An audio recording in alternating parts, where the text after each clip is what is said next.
ತಂಗಚ್ಚನ್ ಚಂಬೋಟಿ ಅವರೇ ನಮಸ್ಕಾರ. ನಮಸ್ಕಾರ ಸರ್. ಜಸ್ಸಿ ಅವರೇ ತಮಗೂ ನಮಸ್ಕಾರ. ನಮಸ್ತೆ ಸರ್. ಹೇಳಿ ನಿಮ್ಮ ಬಗ್ಗೆ ಜಸ್ಸಿ ಅವರೇ, ಎಲ್ಲಿಯವರು ತಾವು ಮೂಲತಃ? ಇದು ಒರಿಜಿನ್ ನಮ್ಮದು ಕೇರಳ, ಆಲಪಿ ಡಿಸ್ಟ್ರಿಕ್ಟ್. ಎಲ್ಲರಿಗೆ ಗೊತ್ತಿರತ್ತೆ ಆಲಪಿ ಹೆಂಗಿರತ್ತೆ ಅಂತ. ಬಟ್ ನಮ್ಮದು ಬರ್ತ್ ಪ್ಲೇಸ್ ಭೋಪಾಲ್, ಮಧ್ಯಪ್ರದೇಶ್. ನಮ್ಮದು ಫಾದರ್ 1958 ಅಲ್ಲಿ ಬಿಸ್ನೆಸ್ ಪ್ರಾಸ್ಪೆಕ್ಟ್ಸ್ಗೆ ಹೋಯಿತು, ಅಲ್ಲಿ ಸೆಟಲ್ ಆಯಿತು.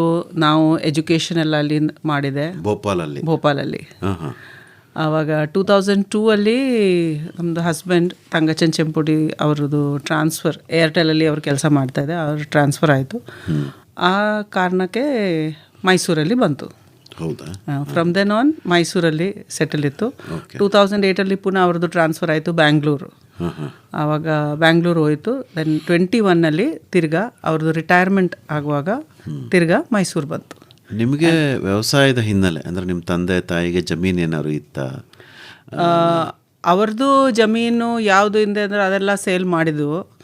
ಬಟ್ ನಮ್ಮದು ಅಮ್ಮದು ಜಮೀನಿತ್ತು ಕೇರಳದಲ್ಲಿ, ಆಲಪಿ ಡಿಸ್ಟ್ರಿಕ್ಟಲ್ಲಿ. ಅದಕ್ಕೆ ಎಲ್ಲ ವೆಕೇಷನ್ ಟೈಮಲ್ಲಿ ಎಲ್ಲ ಅಲ್ಲಿ ಹೋಗ್ತೀವಿ. ಅವ್ರದ್ದು ಕೇರಳ ಸ್ಟೋರೀಸ್ ಎಲ್ಲ ಅವರು ಕೇಳ್ತಾ ಇದೆ, ನಾವು ಹೇಳ್ತೀವಿ. ಆ ಥರ ಡಿಸ್ಕಷನ್ಸ್ ಎಲ್ಲ ನಡೀತಾ ಇದೆ. ದೆನ್ ಆ ಟೈಮಿಂದ ನನಗೆ ಇದು natural beauty and farms, jungles, ಆ ಒಂಥರ ಲವ್ ಬಂತು. ಸೊ ಆ ಡೆವಲಪ್ಮೆಂಟ್ ಆ ಟೈಮಲ್ಲಿ ಸ್ಟಾರ್ಟ್ ಆಯಿತು. ವೆಕೇಷನ್ಸ್. ವಿದ್ಯಾಭ್ಯಾಸ ಏನು ಜಸ್ಸಿ ಅವರೇ, ಏನು ಓದಿದಿರ ತಾವು? ಹೌದು, ನಾವು I was teacher for 32 years. ಏನು ಪಾಠ ಮಾಡ್ತಾ ಇದ್ರಿ? ಇಂಗ್ಲೀಷ್ ನಮ್ಮದು ಸಬ್ಜೆಕ್ಟ್ ಇತ್ತು. ಓಕೆ. ಮತ್ತು ನಾವು ಎಜುಕೇಷನ್ ನಮ್ಮದು masters in English literature and B.Ed. Okay. So ಈಗ ಹುರಾ ಹತ್ರ ಜಮೀನನ್ನು ತೆಗೆದುಕೊಂಡು ಅಲ್ಲಿ ವ್ಯವಸಾಯ ಮಾಡ್ತಾ ಇದ್ದೀರಿ. ನಿಮ್ಮ ಪಾತ್ರ ಏನು? ನೀವೇನು ಮಾಡ್ತೀರಿ ಜಮೀನಲ್ಲಿ?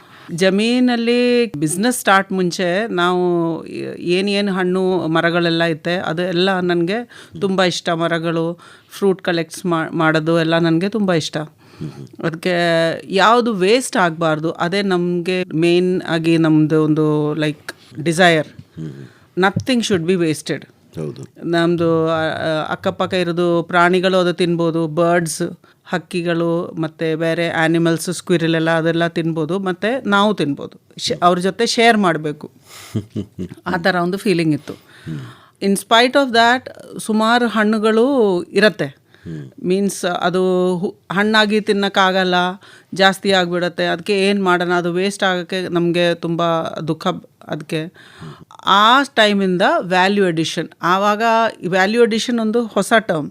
ಅದು ಮುಂಚೆ ನಾವು ಏನು ಜಾಮ್ಸ್, ಪಿಕಲ್ಸ್, ಸಾಸಸ್ ಮತ್ತು ಹರ್ಬಲ್ ಪೌಡರ್ಸ್ ಅದೇ ಥರ ಮನೆಗೆ ನಮ್ಮದು ಫ್ಯಾಮ್ಲಿಗೆ ಮತ್ತು ಫ್ರೆಂಡ್ಸ್ಗೆ ಮಾಡ್ತೀವಿ. 2020 ಅದು ಮುಂಚೆನೇ ನಮಗೆ ಪ್ಲ್ಯಾನ್ ಇತ್ತು, ಫಾರ್ಮಲ್ಲಿ ಬರಬೇಕು, ಸಿಟಿ ಲೈಫ್ ಬೇಡ, ಫಾರ್ಮ್ ಲೈಫೇ ನಮಗೆ ಜಾಸ್ತಿ ಇಷ್ಟ, ಅದು ಪ್ಲ್ಯಾನ್ ಇತ್ತು. ಬಟ್ ದೆನ್ 21 ಆಫ್ಟರ್ ರಿಟೈರ್ಮೆಂಟ್, ಅವ್ರದ್ದು ರಿಟೈರ್ಮೆಂಟ್ ಆದಮೇಲೆ ನಾವು ಮೈಸೂರಿಗೆ ಬಂತು. ಫಾರ್ಮ್ ಪ್ರಾಪರಾಗಿ ಹೊಸ ಮನೆ ಕಟ್ಟಿದ್ದು. ಆ್ಯಂಡ್ ದೆನ್ 2020 ಬಿಸ್ನೆಸ್ ಸ್ಟಾರ್ಟ್ ಆಯಿತು ಆನ್ಲೈನ್, ಕೋವಿಡ್ ಟೈಮಲ್ಲಿ. ಸರಿಯಾಗಿ ಹೇಳುವಾಗ ಅಂದರೆ ಇದು ನಮ್ಮದು actual business of online and farm products 2020 start ಆಯಿತು. ಹೇಳಿ ತಂಗಚ್ಚನ್ ಚಂಪೋಟಿ ಅವರೇ, ನಿಮ್ಮ ಬಗ್ಗೆ, ನಿಮ್ಮ ಹುಟ್ಟೂರು ಯಾವುದು, ನಿಮ್ಮ ವಿದ್ಯಾಭ್ಯಾಸ ಏನು, ನಿಮ್ಮ ಬಗ್ಗೆ ಹೇಳಿ ಸ್ವಲ್ಪ. Okay sir. ಬರ್ತ್ ಪ್ಲೇಸ್ ಬಂದು ಕಾಲಿಕಟ್, ಕೇರಳ. ಆವಾಗ ಹೈಯರ್ ಎಜುಕೇಷನ್ಗೆ ಮಧ್ಯಪ್ರದೇಶಕ್ಕೆ ಹೋಗಿದ್ದು. ಮಧ್ಯಪ್ರದೇಶಲ್ಲಿ MA, MBA, ಆಮೇಲೆ diploma in materials management, export management, diploma in computer science ಇದೆಲ್ಲ ಸ್ಟಡಿ ಮಾಡ್ತಾಯಿತ್ತು. ಆವಾಗ ಮ್ಯಾರೇಜ್ ಆದಮೇಲೆ ಜಾಬಲ್ಲಿ ಬಂದಿದ್ದು. ಮೇಡಮ್ ಹೇಗೆ ಪರಿಚಯ ಆದರು ತಮಗೆ? ಮೇಡಮ್ ಅದು ನಮ್ಮದು arranged marriage. Okay. It's a love after marriage. Yes. Okay okay. ಅವರು ತುಂಬ ಒಳ್ಳೆ ನಮ್ಮ ಪಾರ್ಟ್ನರ್ ಸಿಕ್ಕಿದ್ದು. Okay. He is very good in cooking, ಆಮೇಲೆ ಎಜುಕೇಷನಲ್ಲಿ ಎಲ್ಲ ಕಂಪ್ಲೀಟ್ ಪರ್ಸ್ನಾಲಿಟಿ. ನಿಮಗೆ ವ್ಯವಸಾಯದ ಬಗ್ಗೆ ಆಸಕ್ತಿ ಚಿಕ್ಕ ವಯಸ್ಸಿಂದ ಇತ್ತಾ? ಹಾಂ ಸರ್, ನಮ್ಮದು ಬಂದು ನಮ್ಮ ಅಗ್ರಿಕಲ್ಚರ್ ಫ್ಯಾಮಿಲಿ, ನಮ್ಮದು ಪೇರೆಂಟ್ಸ್ ಅಲ್ಲ, ಅದು ಮೇಯ್ನಾಗಿ ವ್ಯವಸಾಯ ಮಾಡ್ಕೊಂಡು ಬಂದಿದ್ದು. ಏನು ಬೆಳೀತಾ ಇದ್ರಿ ಅಲ್ಲಿ? ಇಲ್ಲಿ ಏನು ಕ್ರಾಪ್ ಬೆಳೀತಾ ಇದ್ರಿ ಅಂತ ಕೇರಳದಲ್ಲಿ? ಕೇರಳದಲ್ಲಿ ಮೇಯ್ನಾಗಿ ಆವಾಗ ಇದು ಪ್ಯಾಡಿ, ಆಮೇಲೆ ಕೋಕೋನಟ್ಟು, ಅರಕನಟ್ಟು, ಜಿಂಜರ್, ಈ ಥರ ಎಲ್ಲ ವ್ಯವಸಾಯ ಮಾಡ್ತಾಯಿತ್ತು. Cash crop and food crop. Okay. ಯಾಕಂದರೆ ಆವಾಗ food is main issue. Okay. 1960, 1970 food security was most important.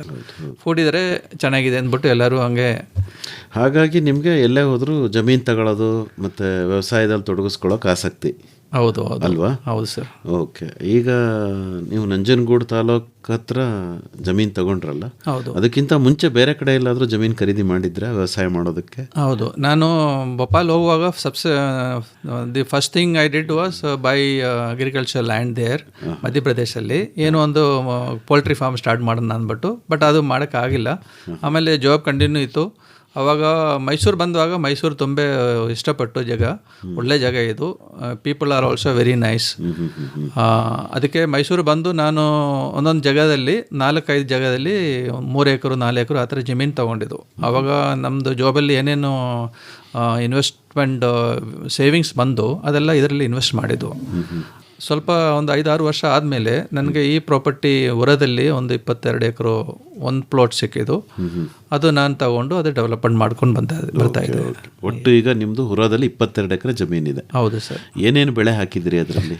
Sir, ಅದರಲ್ಲಿ ಮಲ್ಟಿ ಕ್ರಾಪ್ ವರ್ಟಿಕಲ್ ಫಾರ್ಮಿಂಗ್ ಹೇಳ್ತಾ ಇದ್ದೀನಿ. Multi level farming. ಅದರಲ್ಲಿ ಮೇಯ್ನಾಗಿ ಕೊಕ್ಕೋ ಬೆಳೀತಾ ಇದೆ. ಫಸ್ಟ್ ಲೇಯರಲ್ಲಿ ಕೋಕೋನಟ್ ಇದೆ, ಸೆಕೆಂಡ್ ಲೇಯರಲ್ಲಿ ಅರೆಕನಟ್ ಇದೆ, ಥರ್ಡ್ ಲೇಯರಲ್ಲಿ ಮ್ಯಾಂಗೋ, ಸಪೋಟ, ಫ್ರೂಟ್ ಟ್ರೀಸ್ಗಳೆಲ್ಲ ಇದೆ, ಫೋರ್ತ್ ಲೇಯರಲ್ಲಿ ಕೊಕೋ ಇದೆ, ಆಮೇಲೆ ಫಿಫ್ತ್ ಲೇಯರಲ್ಲಿ ಈಗ ಕಾಫಿನೂ ಇದೆ, ಸಿಕ್ಸ್ತ್ ಲೇಯರಲ್ಲಿ ಬೇರೆ ವೆಜಿಟೇಷನ್ ಅದೆಲ್ಲ ಇದೆ, ಸೆವೆಂತ್ ಲೇಯರಲ್ಲಿ ಅಂಡರ್ಗ್ರೌಂಡ್ ಫುಡ್ ಎಲ್ಲ ಅದು ಡೆವಲಪ್ ಮಾಡ್ತಾ ಇದ್ದೀನಿ. ಅಂದರೆ ಇದು ಗೆಡ್ಡೆ ಗೆಣಸುಗಳೆಲ್ಲ, ಶುಂಠಿ, ಅರ್ಶಿನ, ಅದು ಎಲ್ಲ ಇದೆ. ಓಕೆ. Yes sir. ಸರ್, ಈಗ ನೀವು ಅನುಸರಿಸ್ತಾ ಇರೋ ಕೃಷಿ ಪದ್ಧತಿ ಯಾವುದು? ಅಂದರೆ system of agriculture, system of agriculture is spiritual farming ಹೇಳ್ತಾ ಇದ್ದೀನಿ. ಆಧ್ಯಾತ್ಮಿಕ ಕೃಷಿ. ಯಾಕಂದರೆ ಮಾಮೂಲಿ ಜನ ಈಗ ಸದ್ಯಕ್ಕೆ ಮೊದಲೇ ನ್ಯಾಚುರಲ್ ಫಾರ್ಮಿಂಗ್ ಬರ್ತಾ ಇತ್ತು. ಆಮೇಲೆ ಕೆಮಿಕಲ್ ಫಾರ್ಮಿಂಗ್ ಬಂದಿದ್ದು. ಕೆಮಿಕಲ್ ಫಾರ್ಮಿಂಗ್ ಆದಮೇಲೆ ಪುನಃ ಜನಕ್ಕೆ ವಾಪಸ್ ಆರ್ಗ್ಯಾನಿಕ್ ಫಾರ್ಮಿಂಗ್ಗೆ ಕನ್ಸೆಪ್ಟ್ ಬಂದು, ಆರ್ಗ್ಯಾನಿಕ್ ಫಾರ್ಮಿಂಗ್ಗೆ ಕನ್ಸೆಪ್ಟ್ ಬಂದು ಆಮೇಲೆ ಇದೆಲ್ಲ ಆಗ್ಬಿಟ್ಟು ಸಸ್ಟೈನೇಬಲ್ ಫಾರ್ಮಿಂಗ್ ಬಿಟ್ಟು ಒಂದು ಕನ್ಸೆಪ್ಟ್ ಬಂದು. ಸಸ್ಟೈನೇಬಲ್ ಫಾರ್ಮಿಂಗ್ ಅಂದರೆ ಸೆಲ್ಫ್ ಸಸ್ಟೈನೇಬಲ್, ರೀಜನರೇಟಿವ್ ಫಾರ್ಮಿಂಗ್ ಬೇಕಾಯಿತು. ಅಲ್ಟಿಮೇಟ್ ಇನ್ ಫಾರ್ಮಿಂಗ್ ಅಂದರೆ ರೀಜನರೇಟಿವ್ ಫಾರ್ಮಿಂಗ್. ಅಂದರೆ ಭೂಮಿ ಸ್ವಯಂ ಪುನಃ ಏನೇನು ಪೋಷಕಾಂಶಗಳು ಬೇಕು ಅದೆಲ್ಲ ರೀಪ್ರೊಡ್ಯೂಸ್ ಮಾಡ್ತಾ ಇತ್ತು. ಔಟ್ಸೈಡಿಂದ ಏನು ಇನ್ಪುಟ್ ಬೇಕಾಗಿಲ್ಲ. ಈಗ ನಮ್ಮದು ಬಂದು ಇನ್ನೊಂದು ಸ್ಟೆಪ್ ಮುಂದೆ ಬಂದು ಸ್ಪಿರಿಚುವಲ್ ಫಾರ್ಮಿಂಗ್ ಅಂದರೆ ಈಗ ಮನೆಯಲ್ಲಿ ತಂದೆ ತಾಯಿ ಮಕ್ಕಳು ಹೆಂಗೆ ಸ್ಪಿರಿಚುವಲಿ ಅವರು ಇಮೋಷನಲಿ ಕನೆಕ್ಟೆಡ್ ಇದೆ, ಅದೇ ಥರ ನಮ್ಮ ತೋಟದಲ್ಲಿ ಏನೇನು ಪ್ರಾಣಿಗಳಿದೆ, ಏನೇನು ಇಕೋಸಿಸ್ಟಮ್ ಇದೆ, ಏನೇನು ಗಿಡಗಳಿದೆ, ಫ್ರೂಟ್ಸ್ಗಳು, ಅದೆಲ್ಲರೂ ಸ್ಪಿರಿಚುವಲಿ ಇಮೋಷನಲಿ ಕನೆಕ್ಟೆಡು. ಅಂದರೆ ಒಂದು ಅಟ್ಯಾಚ್ಮೆಂಟ್ ತುಂಬ ಜಾಸ್ತಿ ಇದೆ. ಅದಕ್ಕೆ ಕೋಎಸಿಸ್ಟ್ ಅಂದರೆ ಒಂದು ಕನ್ಸೆಪ್ಟಲ್ಲಿ ಸ್ಪಿರಿಚುವಲ್ ಫಾರ್ಮಿಂಗ್ ಇದೆ. ತಂಗಚ್ಚನವರೇ, ತಾವು ಪ್ರಧಾನವಾಗಿ ಈ ಕೋಕೋ ಬೇಸಾಯ ಮತ್ತು ಚಾಕೊಲೇಟ್ ಉದ್ಯಮದಲ್ಲಿ ನಿಮ್ಮನ್ನು ನೀವು ತೊಡಗಿಸ್ಕೊಂಡಿದ್ದೀರಿ. ಹೌದು. ಅದ್ರ ಬಗ್ಗೆ ತಮಗೆ ಆಸಕ್ತಿ ಬರೋಕ್ಕೆ ಏನು ಕಾರಣ? ತಾವು ಏನೇನು ಅದಕ್ಕೆ ಸಂಬಂಧಪಟ್ಟಂತೆ ಅಧ್ಯಯನ ಮಾಡಿದ್ದೀರಿ? ವಿವರವಾಗಿ ಹೇಳ್ತಾ ಹೋಗಿ. ಆಯ್ತು sir. The starting point of cocoa cultivation is sustainability. ಯಾಕಂದರೆ ನಮ್ಮ ಜಮೀನಲ್ಲಿ ಆವಾಗ ಕೋಕೋನಟ್, ಅರೆಕನಟ್ ಇತ್ತು. ಕೋಕೋನಟ್ ಇತ್ತು ಮೇಯ್ನ್ ಆಗಿ, ಆಮೇಲೆ ಸಪೋಟ ಇತ್ತು. ಬಟ್ ಆವಾಗ ರೇಟೆಲ್ಲ ಕಡಿಮೆ ಇತ್ತು, ಮೇಂಟೈನ್ ಮಾಡೋದು ಕಷ್ಟ ಆಯಿತು. ಆಮೇಲೆ ನಾನು ಬೇರೆ ಸುಮಾರು ಆಪ್ಷನ್ಸ್ ಟ್ರೈ ಮಾಡೋದು, ಬೇರೆ ಬೇರೆ ಗಿಡಗಳೆಲ್ಲ ಟ್ರೈ ಮಾಡೋದು, ಅರೆಕನಟ್, ಇದು ನಟ್ಮೇಕು, ಆ ಥರ ಎಲ್ಲ. ಬಟ್ ಅದೆಲ್ಲ ಸಕ್ಸಸ್ ಆಗಿಲ್ಲ. ಈ ಮೈಸೂರು ವಾತಾವರಣಕ್ಕೆ ಕೊಕ್ಕೋ ತುಂಬ ಚೆನ್ನಾಗಿತ್ತು. ಅದಕ್ಕೆ ಕೊಕ್ಕೋ ಟ್ರೈ ಮಾಡಿದ್ಮೇಲೆ ಅದು ಚೆನ್ನಾಗಿ ಬಂದಿತ್ತು. ಅದಕ್ಕೆ ನಾನು ಕೊಕ್ಕೋ ಮೇಯ್ನಾಗಿ ಸ್ಟಾರ್ಟ್ ಮಾಡಿದ್ದು. ಕೊಕ್ಕೋ ಸ್ಟಾರ್ಟ್ ಮಾಡಿದ್ಮೇಲೆ ನನಗೆ ಗೊತ್ತಾಯಿತು ಕೊಕ್ಕೋ ಇಲ್ಲಿ ತುಂಬ ಸ್ಕೋಪ್ ಇದೆ ಅಂದೆ. Cocoa is a wonderful gift of God to mankind. Yes, ಯಾಕಂದರೆ ಇದರಲ್ಲಿ 500+ ನ್ಯೂಟ್ರಿಟಿವ್ ಎಲಿಮೆಂಟ್ಸ್ ಇದೆ. ತಿನ್ನಕ್ಕೆ ಒಳ್ಳೆಯದು, ಆಮೇಲೆ ಸ್ಟೋರ್ ಮಾಡೋಕ್ಕೆ ಒಳ್ಳೆಯದು, ವ್ಯಾಲ್ಯೂ ಅಡಿಷನ್ನು ತುಂಬ ಮಾಡ್ತಾಯಿದ್ದೀನಿ. ಈಗ ಕೊಕ್ಕೋ ಇಲ್ಲಿ ಸುಮಾರು ಜನ ಚಾಕ್ಲೇಟ್ ಮಾಡ್ತಾಯಿದೆ. ನಮ್ಮ ಕಡೆ ಕೊಕ್ಕೋಯಲ್ಲಿ ಒಂದು 12 ಪ್ರಾಡಕ್ಟ್ ಮಾಡ್ತಾ ಇದ್ದೀನಿ. ಅಂದರೆ ಯಾವುದೊಂದು ವೇಸ್ಟ್ ಮಾಡ್ತಾ ಇಲ್ಲ, ಎಲ್ಲ ಡೆವಲಪ್ಮೆಂಟ್ ಮಾಡ್ತಾ ಇದ್ದೀನಿ. ಅದರಲ್ಲಿ ಒಂದು 6 ಪ್ರಾಡಕ್ಟ್ ಈಗ ಪ್ಯಾಟೆಂಟ್ ಅಪ್ರೂವ್ ಆಗಿದ್ದು ಇಂಡಿಯಾ ಗೌರ್ಮೆಂಟಿಂದ. ಕೊಕ್ಕೋಯಲ್ಲಿ ಏನಂದರೆ cocoa is also very good for your health. ನಾನು ಹೇಳಿದಲ್ಲ, ಅದಕ್ಕೆ ನಿಮ್ಮದು hair, teeth, heart, skin, eyes ಎಲ್ಲ ಕಡೆಯೂ ಕೊಕ್ಕೋ ತಿನ್ನಬೇಕು. ಖಂಡಿತವಾಗಿ ಕೊಂಗೋ ತಿಂದರೆ ನೀವು ಹಾಸ್ಪಿಟಲ್ ಹೋಗೋಕ್ಕೆ ಅವಶ್ಯಕತೆ ಬರಲ್ಲ. ಮಿನಿಮಮ್ 50 to 100 ಗ್ರಾಮ್ ಡೈಲಿ ತಿಂದಿದ್ರೆ ಪ್ಯೂರ್ ಚಾಕ್ಲೇಟ್. ಮಾರ್ಕೆಟ್ ಚಾಕ್ಲೇಟ್ ತಿಂತಾ ಇದೀವಿ ಸರ್. ನಾನು ಒಂದು ಆವ್ರೇಜ್ ಒಂದು 10 to 12 kg ಪರ್ ಅನಮ್ ತಿಂತಾ ಇದ್ದೀನಿ. ನೀವು? ನಾನು ಅಲ್ಲ, ಈಗ ನಮ್ಮ ಸರಾಸರಿ ಏನಿದೆ? ಸರಾಸರಿ ಭಾರತದಲ್ಲಿ ಸರ್ ಸರಾಸರಿ ಬಂದು 6 ಗ್ರಾಮ್, 6 ಗ್ರಾಮ್ ಅಷ್ಟೇ. 6 ಗ್ರಾಮ್ ಅಷ್ಟೇ. ಬಟ್ ಯುರೋಪಲ್ಲಿ if you compare they consume 6 kg ವರ್ಷಕ್ಕೆ. Okay. So there is a long gap. ಅದಕ್ಕೆ ನನ್ನ ದೇಶದಲ್ಲಿ ನೋಡಿ, ಈಗ ನೋಡಿದರೆ ಡಯಾಬಿಟಿಕ್ಸು, ಕ್ಯಾನ್ಸರು, BP ಇದೆಲ್ಲ ತುಂಬ ಜಾಸ್ತಿ ಆಗ್ತಾ ಇದೆ. If you start consuming pure cocoa, ಇದೆಲ್ಲ ತುಂಬ ಎಲ್ಲ they will all disappear. Chocolate ತಿನ್ಬೋದು ಅಂತೀರಾ ಅಷ್ಟೊಂದು?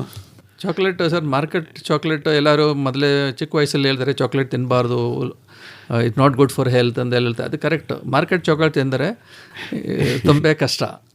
ಈಗ ನಾನು ಪ್ಯೂರ್ ಚಾಕ್ಲೇಟ್ ತಿಂದರೆ it's very good. That's why it is called Theobroma, god's food ಅಂತ ಹೇಳ್ತಾರೆ. Yes, so it's good for your complete body. ಈಗ ಲೇಟೆಸ್ಟ್ ಸ್ಟಡಿ ಏನಂದರೆ ಅಲ್ಝಮೈರ್ ಡಿಸೀಸು, ಈಗ ವಯಸ್ಸಾಗುವಾಗ ಜನ ಎಲ್ಲ ಇದು ಫರ್ಗೆಟ್ಫುಲ್ನೆಸ್ ಜಾಸ್ತಿ ಬರ್ತದೆ. ಅದೆಲ್ಲ you can reverse it at least by 15 years if you consume cacao continuously for a month. ಅಷ್ಟೊಂದು ಬೆನಿಫಿಟ್ ಇದೆ. ನೋಡಿದ್ರಾ ಮೇಡಮ್, ಏನೇನು ಮೌಲ್ಯವರ್ಧಿತ ಉತ್ಪನ್ನಗಳು, ವ್ಯಾಲ್ಯೂ ಆಡೆಡ್ ಪ್ರಾಡಕ್ಟ್ಸ್ ಮಾಡ್ತೀರಿ? ಸರ್ ಏನೋ ಭಾಳಷ್ಟು ಹೇಳಿದ್ರು. ಹೌದು. ಈ ಕೋಕೋ ಇಂದ ಏನೇನು ಮಾಡ್ತೀರಿ ಹೇಳಿ? ಕೊಕ್ಕೋ ಇಂದ ಆಲ್ಮೋಸ್ಟ್ 12 ಪ್ರಾಡಕ್ಟ್ಸ್ ಮಾಡ್ತೀವಿ. ಯಾವ್ಯಾವ್ದು? ಫಸ್ಟು ನಾವು ಬರೀ ಬೀನ್ಸ್ ಸೇಲ್ ಮಾಡಿದೆ. ಕೊಕ್ಕೋ ಹಾರ್ವೆಸ್ಟಿಂಗ್ ಮಾಡುವಾಗ ಕಟ್ ಮಾಡ್ತಿರಲ್ಲ, ಆ ಟೈಮಲ್ಲಿ ನಾವು ಅವರು ಕೆಲಸ ಮಾಡಿದ್ರ ಜೊತೆ ನಾವು ಕೂತ್ಕೊಂಡು ನಾವು ಇದು ಎಕ್ಸ್ಟ್ರಾಕ್ಟ್ ಮಾಡ್ತೀವಿ. ಎಕ್ಸ್ಟ್ರಾಕ್ಟ್ ಮಾಡುವಾಗ ನಾನು ಒಂದೆರಡು ಪೀಸ್ ನಾನು ಟೇಸ್ಟ್ ಮಾಡಿದೆ. ಅದು ಟೇಸ್ಟ್ ತುಂಬ ಒಳ್ಳೆಯದು. ಅದಕ್ಕೆ ಮುಂಚೆ ಎಲ್ಲ ಇದು ಜ್ಯೂಸು ನಾವು ಯೂಸ್ ಮಾಡ್ತಾನೆ ಇಲ್ಲ. ಯಾವಾಗ ಜಾಗದಲ್ಲಿ ಇದು ಕೊಕ್ಕೋ ಕಲ್ಟಿವೇಶನ್ ಇದೆ ಅವ್ರು ಯಾರು ಜ್ಯೂಸ್ ಯೂಸ್ ಮಾಡೋದಲ್ಲ. ಅದು ಬರೀ ಫ್ಲೋ ಅಂದರೆ just allow it to flow away ಅಷ್ಟೇ. ಬಟ್ ಇದು ಹಣ್ಣಿಗೆ ಪಲ್ಪ್ಗೆ ಇಷ್ಟು ಟೇಸ್ಟ್ ಅಂದರೆ ಜ್ಯೂಸ್ ಎಷ್ಟು ಟೇಸ್ಟಿ ಇರುತ್ತೆ ಅಂತ ನಮ್ಮ ಮನಸ್ಸಲ್ಲಿ ಪುನಃ ಆ ಒಂದು ಫೀಲಿಂಗ್ ಬಂತು. ಆವಾಗ ಸ್ವಲ್ಪ ಅದು ಸ್ಟ್ರೇನ್ ಮಾಡಿ ಅದು ಕಲೆಕ್ಟ್ ಮಾಡಿ ನೋಡೋಣ ಆ ಪ್ಲ್ಯಾನ್ ಮಾಡಿದೆ. ಅದು ಟೇಸ್ಟ್ ಮಾಡುವಾಗ ನಮಗೆ ಫ್ಯಾಮ್ಲಿಗೆ ಎಲ್ಲರಿಗೆ ತುಂಬ ಇಷ್ಟ ಆಯಿತು. ಆ ಟೈಮಿಂದ ನಾನೊಂದು ಲೈಕ್ ಕ್ಯಾಂಪೇನ್ ಥರ ನಾವು ಸ್ಟಾರ್ಟ್ ಮಾಡಿದೆ. ಈ ಜ್ಯೂಸಿಂದ ಏನೇನು ಮಾಡಬೇಕು ಅದೆಲ್ಲ ನಾವು ಮಾಡಬೇಕಂತೆ. ಸೊ ಫಸ್ಟು ಅದು ಶುಗರ್ ಹಾಕೋಕ್ಕೆ ನೋಡಿದ್ವು, ಅದು ಸಕ್ಸಸ್ ಆಗಿಲ್ಲ. ಬಟ್ ಕ್ಯಾರಮಲ್ ಚೆನ್ನಾಗಿ ಬಂತು. ಅದಕ್ಕೆ ಒಂದು ನಮಗೆ ಅರ್ಥ ಆಯಿತು, ಅದರಿಂದ ಜಾಗ್ರಿ ಹಾಕೋಕ್ಕೆ ಮಾಡೋಕ್ಕೆ ಆಗಲ್ಲ. So what is next? ಮತ್ತು ಇದು ಸ್ವಲ್ಪ ಕಮ್ಮಿ ಇದು ಕುಕ್ ಮಾಡಿ ಸಾಸ್ ಮಾಡಿದೆ. Sauce was one. ಮತ್ತು ಜ್ಯೂಸ್ ಹಾಕಿ ಇಡಂದರೆ ವಿನಿಗರ್ ಆಗತ್ತೆ. ಆವಾಗ ಬೀನ್ಸ್ ಇದು ಮತ್ತು ಇದು ಜ್ಯಾಮ್ ಕೊಕ್ಕೋ ಸ್ಪ್ರೆಡ್ ಮಾಡ್ತೀವಿ ಈಗ.